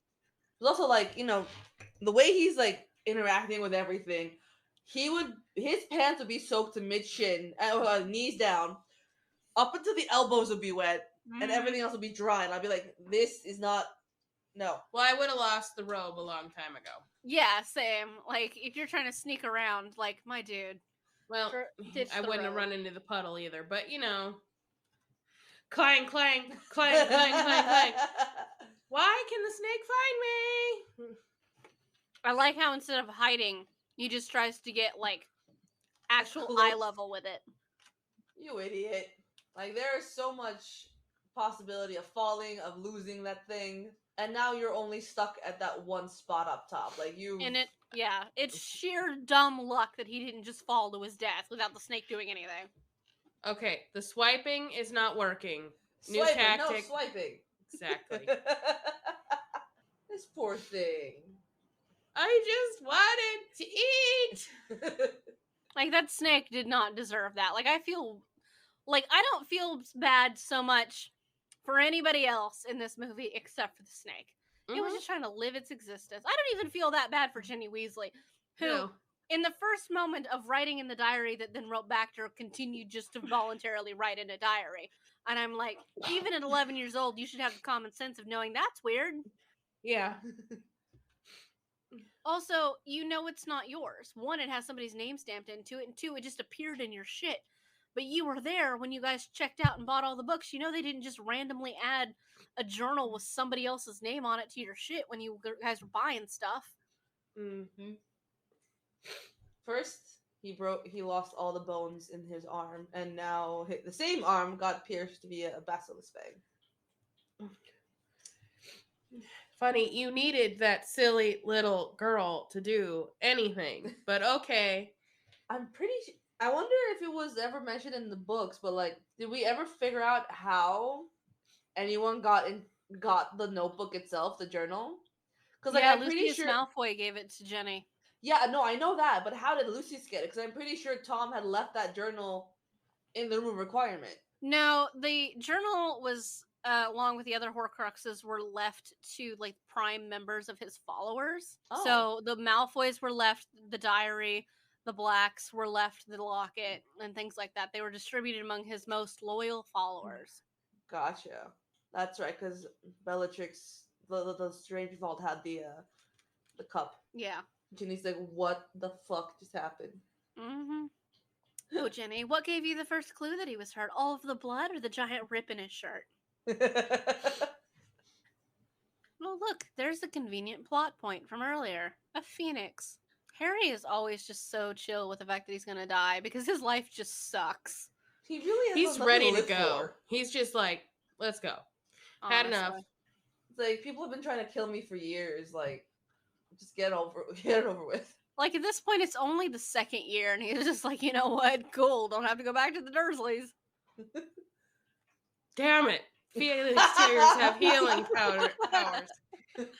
Shit, I thought I had my way out this time. I think I'm more impressed that after all of the adventures and the shit that like Harry goes through, his glasses just stay on his face.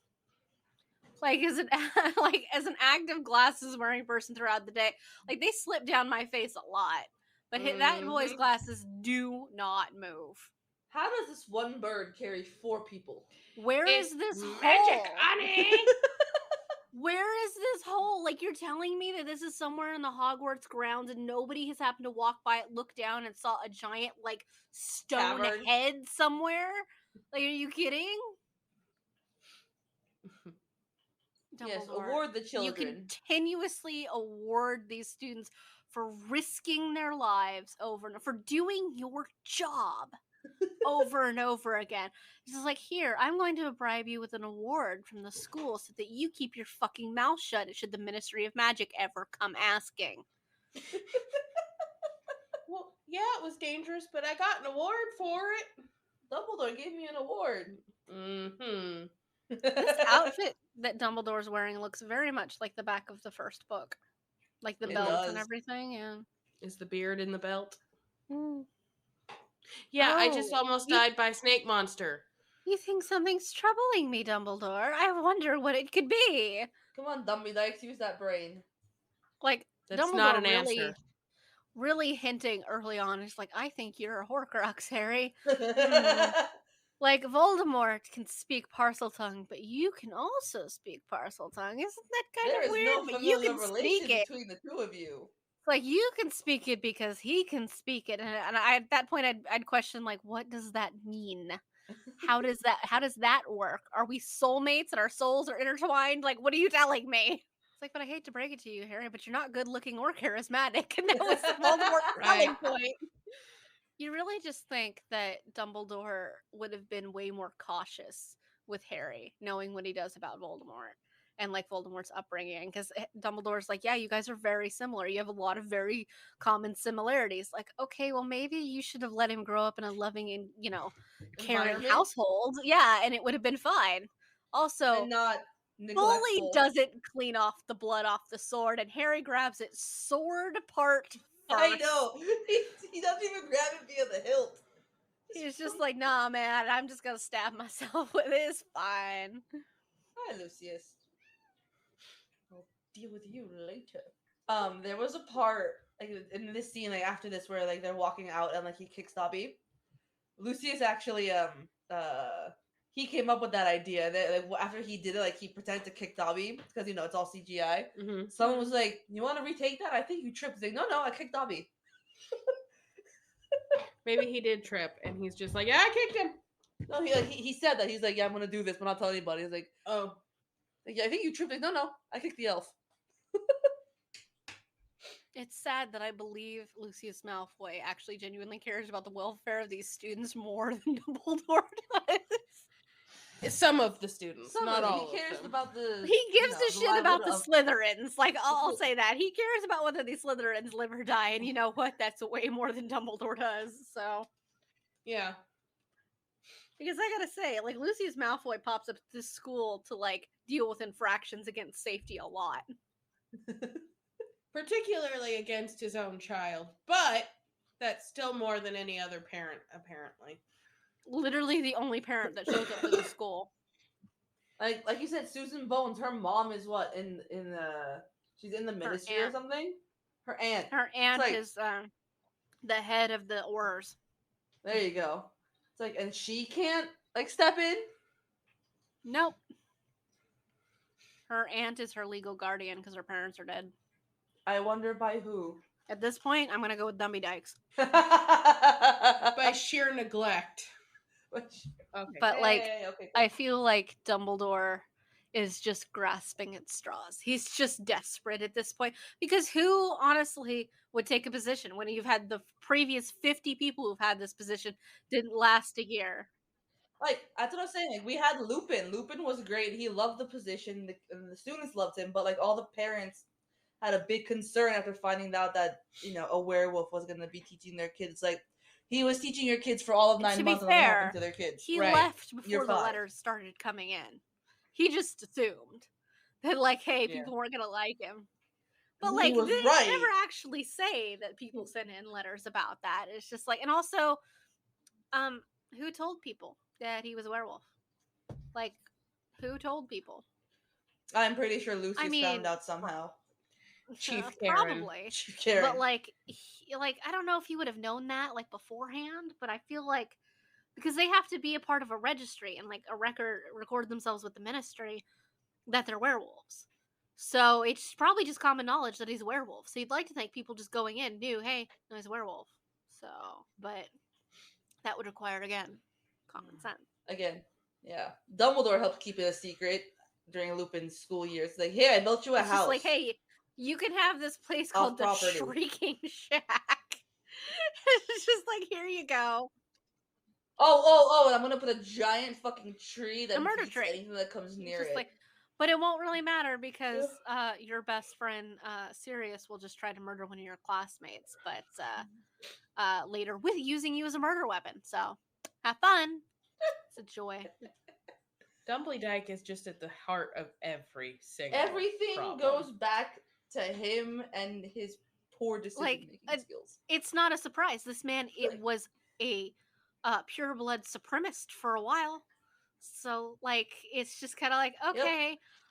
So he didn't really like become a good guy. He just became a, well, this isn't what's benefiting me best kind of a person. And that's what he always is. He's a, what benefits me best? And also the I can fix it Yeah. all attitude. It's like clearly you can't because you have spent the past how many years cleaning up your own messes that you just Pretty wouldn't much. accept. And like anything that he didn't Mhm. clean up, don't worry, a bunch of people after he died had to clean it up. So, but hey, like it at least with Grindelwald has enough intelligence to be dangerous because he applies his intelligence and his schemes at a basic common sense level. He talks to people on like a realistic level. Like he got Queenie to join his side by talking to her at a realistic like base level, and he got like a bunch of his followers to follow him by just presenting genuine like realistic facts to them but twisting it in a way that made them want to follow him.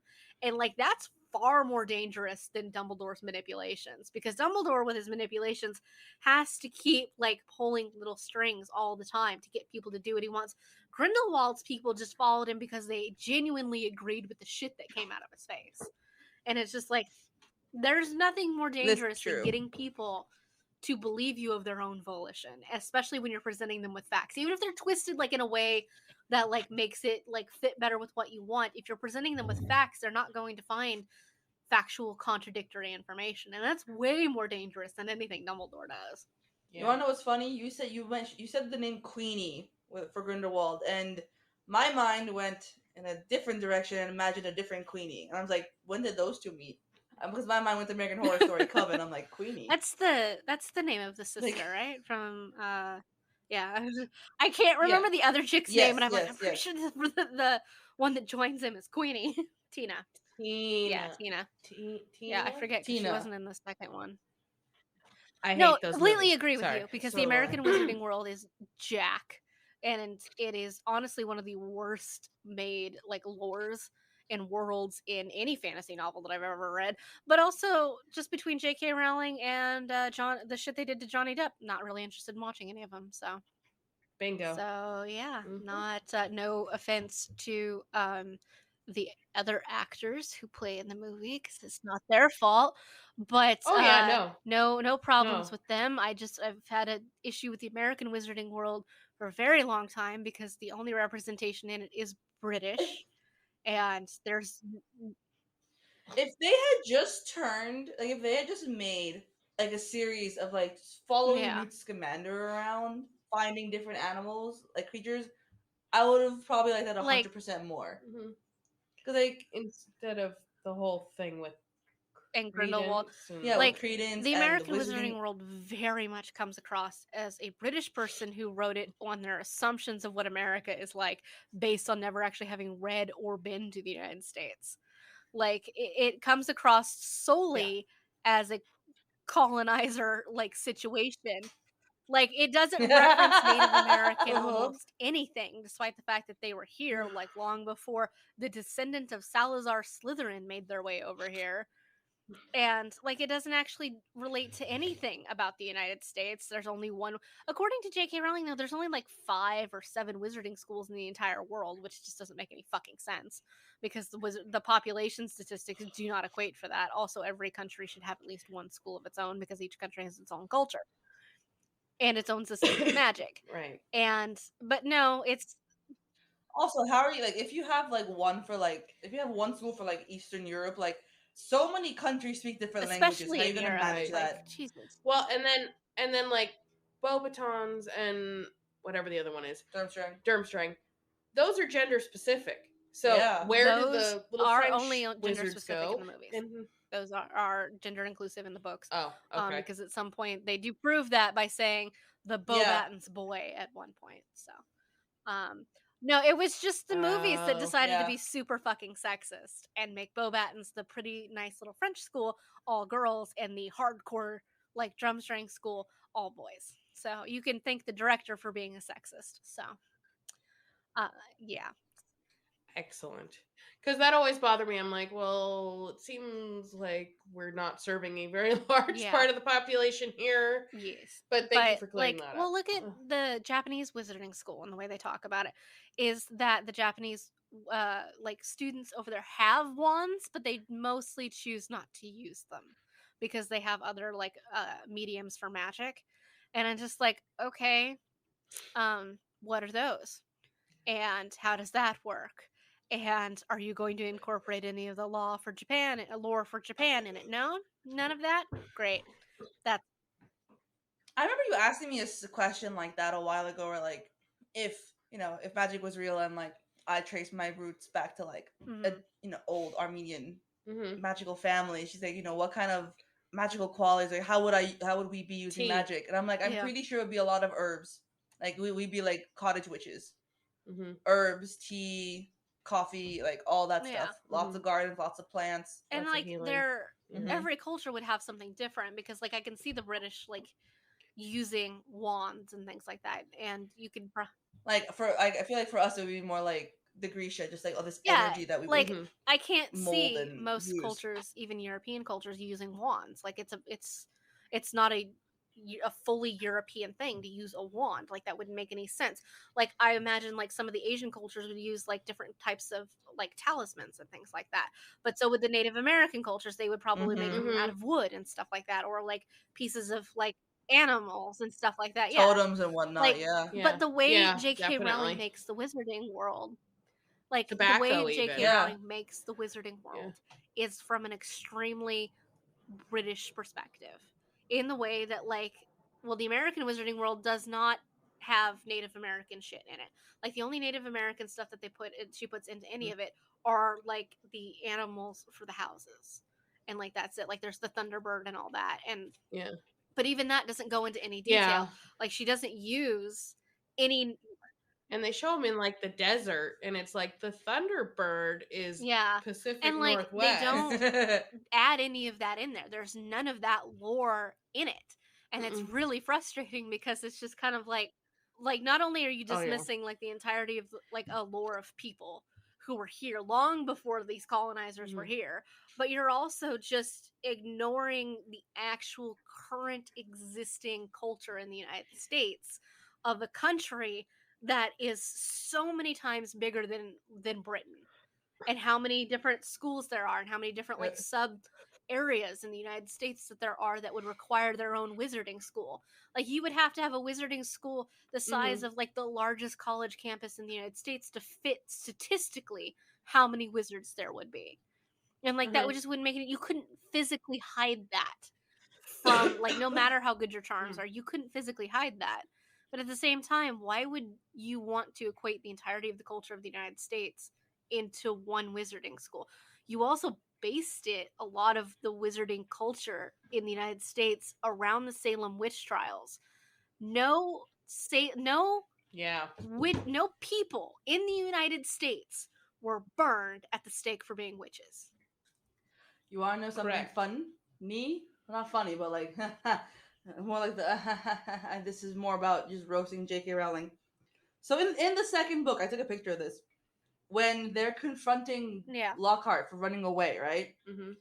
It's like he's like, you mean you're running away after all the stuff that you did in your books? And he's like, books can be misleading. You wrote them. Here we go. My dear boy, said Lockhart, straightening up and frowning at Harry. Do you use your common sense? My books wouldn't have sold half as well if people think that I done all those things. No one wants to read about some ugly old Armenian warlock, even if he did save a village from werewolves. That is the only time. It is the only Right time there. Armenian right people fucking are there. mentioned in any of J.K. Rowling's books, and it's an insult. Yeah, I remember that. Yeah, Well, we know she's He not. looked dreadful on the front cover, no dress sense at all, and the witch who banished the abandoned banshees had a hairy chin. hmm Oh the yeah. more you look into J.K. Rowling and what she wrote and what she put in there, the more her racism comes out, and the more of her genuine prejudice really just comes out. And it's one of the things that just, and it becomes more apparent the more into other cultures that she dabbles. And I think it's one of the reasons, like, she did stuff with the American Wizarding World, but she's never said anything else about the other ones. Not really. I think it's because people are like, yeah, this is super fucking wrong, but since she won't read a book and like actually ask any questions, she's just not willing to go any further with them. And you know, like personally, I don't want to read about her like Japanese wizarding world. I don't really want to read about her American wizarding world. It was such an extreme disappointment to find out that she didn't read anything, research anything, care enough to like look into anything. And when she created the American Wizarding World, and the American Wizarding World would have been the easiest offshoot to do. And it's just like, but no, you just. And she picked a very Yeah. specific time period in which to set those. I mean, it's like there's a lot that you can go and grab about that time period And in like, the U.S. She really Just plays into like the witch anything. trial part of it too, for like the reasons like the statute of secrecies and everything are so strict in the United States, which I understand, because you could play into the fact that like the Salem witch trials were a lot more dangerous, like with actual witches and wizards, except for the fact that no people in the United States were burned at the stake. Like that just didn't happen. And There's yeah, the like guy that's like some crushed. people were killed, but nobody was actually burned at the stake. Well, yeah. No, Or they they were tied hanged, rocks the to them guy and that threw them in the the- river, and the- if you survived, you were a witch, but if you died, they knew you weren't. One way or Right. another, you're going to be dead. So, like, that was like the common, yeah, like that was You're the just like, common way to "Great, do that. thanks." But again, she would have had to have read even the most basic piece of information to know that, but she didn't. Now, granted, in Europe and stuff like I that, mean- like the witch trials were a lot different and a lot more violent, and there was burning at the stake and stuff like that. But she bases it off of Salem, Massachusetts, and it's just so wrong and not true. Yeah. Yeah. or so reductive, you know? Like, I mean, like Yeah. there's hints of reality. Just reduced to but what she probably no. found in a 5-minute Google search. So, Of course. And then, like, I mean, even the Salem witch trials, like they were probably still using like the Malleus Maleficarum mhm. as a way to judge witches, and which, I mean, obviously their English ancestors would have had, but it's the Yeah. same text. Yeah. And it's just like, so it's Yeah. still an English And that's what- perspective. Yeah, Even and that's then, what it was J.K. still an Rowling English brings to the perspective. table, an English perspective with an absolute refusal to bring any other perspectives to the table. And the more time goes by, the more obvious it becomes the lack of inclusivity in any of her stories. And the like other races besides white that are in the books are not represented well. And neither are any of the cultures that are also represented in the books. None of them are represented well. It's just a very British white dominated series. And it doesn't expand into Mhm. anything else besides that one like centric view of hers. And when you're reading it as a kid, it might not register as well like that way, because you're just kind of taking it like as it is. But trying to identify with it when you're not of this point of view would be difficult, and it would make it really hard to like really enjoy the books when you can't identify with anything about it. I think it's one of the reasons people Yeah. probably tried to Yeah. identify so much and so hard with the Hogwarts houses. It's like, well, anybody could technically be a Slytherin or Mhm. anybody could be a Gryffindor and all that. So like it didn't, It's based on your and personality not traits like and not anything like else, except right. for the fact that Mhm. J.K. Rowling doesn't really care. So Yeah. no, Doesn't So- give a shit. It's my it's fantasy. just like, No, yeah, no. well, it's obvious not only your generation, but your origins, just in general. So very, very Yeah. old school That's for sure. British point of view. Joe, you're It's like, your hey, British is showing. you notice. The Yeah, worst just of like your the British worst is of your, you know showing. that fact that the British went and colonized a great deal of the known world and then wouldn't give any of them independence, and most of them had to fight you for it. You're showing that, like you're showing that. We see where it It's just came like, but from. hey, and in all honesty, the more you look at Hogwarts, the more just like an American school it reminds me of, though. Dangerous to the students, not really conductive to learning, unqualified teachers, just general things like that. It's like the absolute Mhm. neglect is just All right. Yeah. It is. It's abundant. And we are on going that to note, wrap up the Chamber of Secrets. We're yeah. putting that door back on that basilisk and and getting next- the hell out. Closing And the that next chamber time we're and all going leaving to it prison. there. So hey. Yep. We're all going to Oh. prison next. For someone who's so invested in the welfare of this one elf, why is Harry like, why does he give Hermione so much shit for her spew campaign? Honestly, like as a person, I'm horrified at the entirety of house elves and everything about them, because holy shit, the basic book explanation of them is not good, and I don't understand how J.K. Rowling didn't look at this and be like, maybe I shouldn't put slavery in my book. But then again, she is British, and what are the British known for other Flavor. than conquering and enslaving a bunch of other people? So at the very least, she was staying true to her British heritage.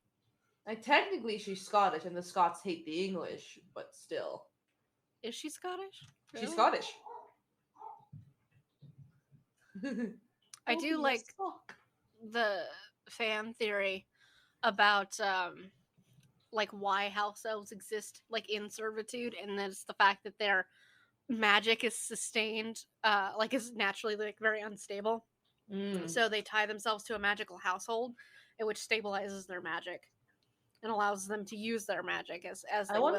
I wonder if I had read somewhere that it was like they have just so much. They have like the opposite. Like they have such a natural well of energy, like magic and stuff. And then, like He was whenever about to everything kill was him written over down, this slave. like whenever everything was like written down after the wars and whatnot, that they put the elves into slavery, so they're just like to keep them in check, kind of thing, so they don't like overrule and like take over. Well, that would just really in line with the British who control and enslave everyone. So. Right? But yeah, no, point to Aaron. Lucius Malfoy really just started to say Avada Kedavra right at Harry. He's gonna murder this child right in the middle of this hallway. Though I did Over see an a interview. lackluster servant. I did see an interview where like he was supposed to say a spell, but they didn't give him what spell to say, and they're just like, say a spell. And so he asked somebody, well, what's a spell? And they gave him Avada Kedavra, so that's why he said it. No idea what I'm doing. Killing curse. Now, Yeah. how did they administer the mandrake?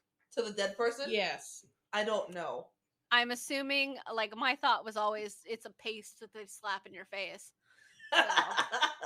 But he's still incorporeal. Just kind of spritz him. Yeah, turn it into a mist. Just go spread. Of course, he might have just recovered on his own, just because Maybe. of the fact that he's already a ghost. Unless you can find a ghost mandrake, you never know. Interesting proposition. Just go ask all the other ghosts that, hey, how do we bring him back? Yeah, Do a little dance. Oh, come on, guys. Hi. You fight good. I like how she's just really excited to be back and not like, hey, I lost like 6+ months of my life being petrified. I need therapy now, and I have to redo the entirety of the second year curriculum. Oh, she had so much extra credit. She's fine. I'm also But you know surprised she didn't wouldn't settle for that. She'd be like, I need True. to have like summer classes. I'm also surprised that she didn't. Like, her first thought when waking up was like, how much homework do I have? Yeah. Also, just look at the absolute junk in which the food is that is at these tables. Like, sitting right in front of McGonagall is a giant plate of French fries. Just like a massive bowl of French fries. It's just Maybe like, that was her okay. special request. She's It like, might I be. earned this after all this fucking semester. All finals are canceled, Hermione. No! I want to know about this witch here next to Snape. I want to know about her. I don't know who Yeah. that is. Her fancy hat.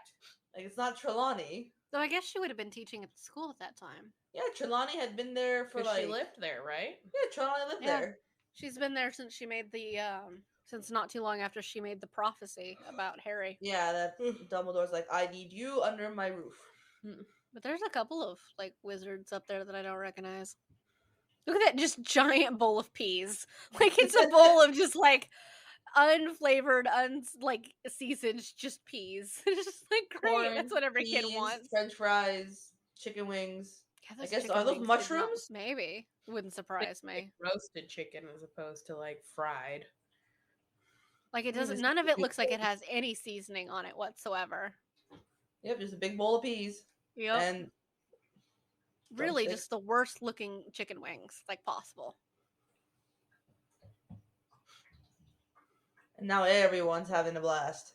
It's fucking face of this Justin kid. He's telling you, he looks like he's 14 and 40 at once.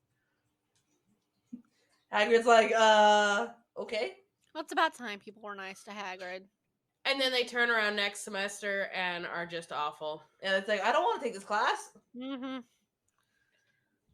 And, like, they just kind of exonerated Hagrid in a way of, like, what happened with Aragog. So, why doesn't he have his wand back? I don't know. I really would like to know why they never reinstated his wand. Seriously, who are all these other wizards at the table? Who were all of these professors? What classes do you teach? Like, there is... We know Trelawney does divination. There's runes. Astronomy, alchemy. Astronomy. Who alchemy. did history of magic? Oh, God. a That was like... ghost. That was a ghost. A very boring ghost. Talking about, like, the Baroque... like, you know, the Baroque era Goblin Wars. And he just, like... Everyone's like, I don't. Yeah, But he in, just like, goes that on. monotone... No. Yeah, Professor Benz. He just goes That- on and on about just one specific time of the Goblin Wars, and that's it. When he died. Well, We have made it through the Chamber of Secrets. In one And- go. I'm surprised. And in one go. Anyway, last thoughts concluding the Chamber of Secrets. Ugh. Weird Common snake sense eyes. should be a class at It's Hogwarts. really... It should be a requirement for staff. Yeah. Like, well, you can't teach it if you don't have it. So, even if you don't know it. I'm saying it should So. be a requirement for hiring staff. Like there should be like a certificate of common sense attached to your resume. There is Honestly. no accreditation process for Hogwarts professors. Well, like, look at, like, with the Defense Against the Dark Arts teacher, Voldemort cursed this position back when he was just out of Hogwarts, which means it's been like 50 years, which means they've had 50 Defense Against the Dark Arts teachers. So at this point, Dumbledore's probably just like, if we can get anybody to stay, we're gonna go you don't with it. need any like reasons or qualifications, because every one of them at the end, like towards the end of the year, has something bad happen to them, and it's just like, who after like the first like 2 or 3 years, who would want that? Like, nobody would want that position anymore. So everybody can Sweet. look forward Awesome. to a horror stories episode coming up after this, and I will promise you I will bring the worst and the best stories possible. I don't want to tell everyone this is the last one, but like if it ends up being our last one for now, it's okay. It's a high note with all of Misty's. Yeah. I wield She's a got the dice at best some stories. point, people. So Best worst. like So tune in. and this is Just tune in to hear about how we have so, a night. this is why we like to have guests for this kind of episode, because like, whoo, I love telling these stories to people. I love the horrified looks on people's faces. All right, guys, we will catch you next time. And thank you, Erin, for joining us for some Harry Potter. Thank you for having me. And you, my love. we will catch you all next week. So stick around and enjoy. Next week. And Bye. bye, y'all. Bye. Tune in next week for more fuckery because we have some serious questions and concerns.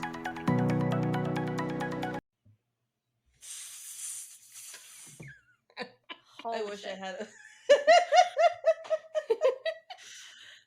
I wish I had a forked tongue just for that. Only for that purpose. Only Just for for that purpose. Okay. Good to know. Good to know. All right, I am going to end this recording so that this is separate and I can add and deal stuff with it later. But Yay. also so that I can listen to it and see if there's anything wrong.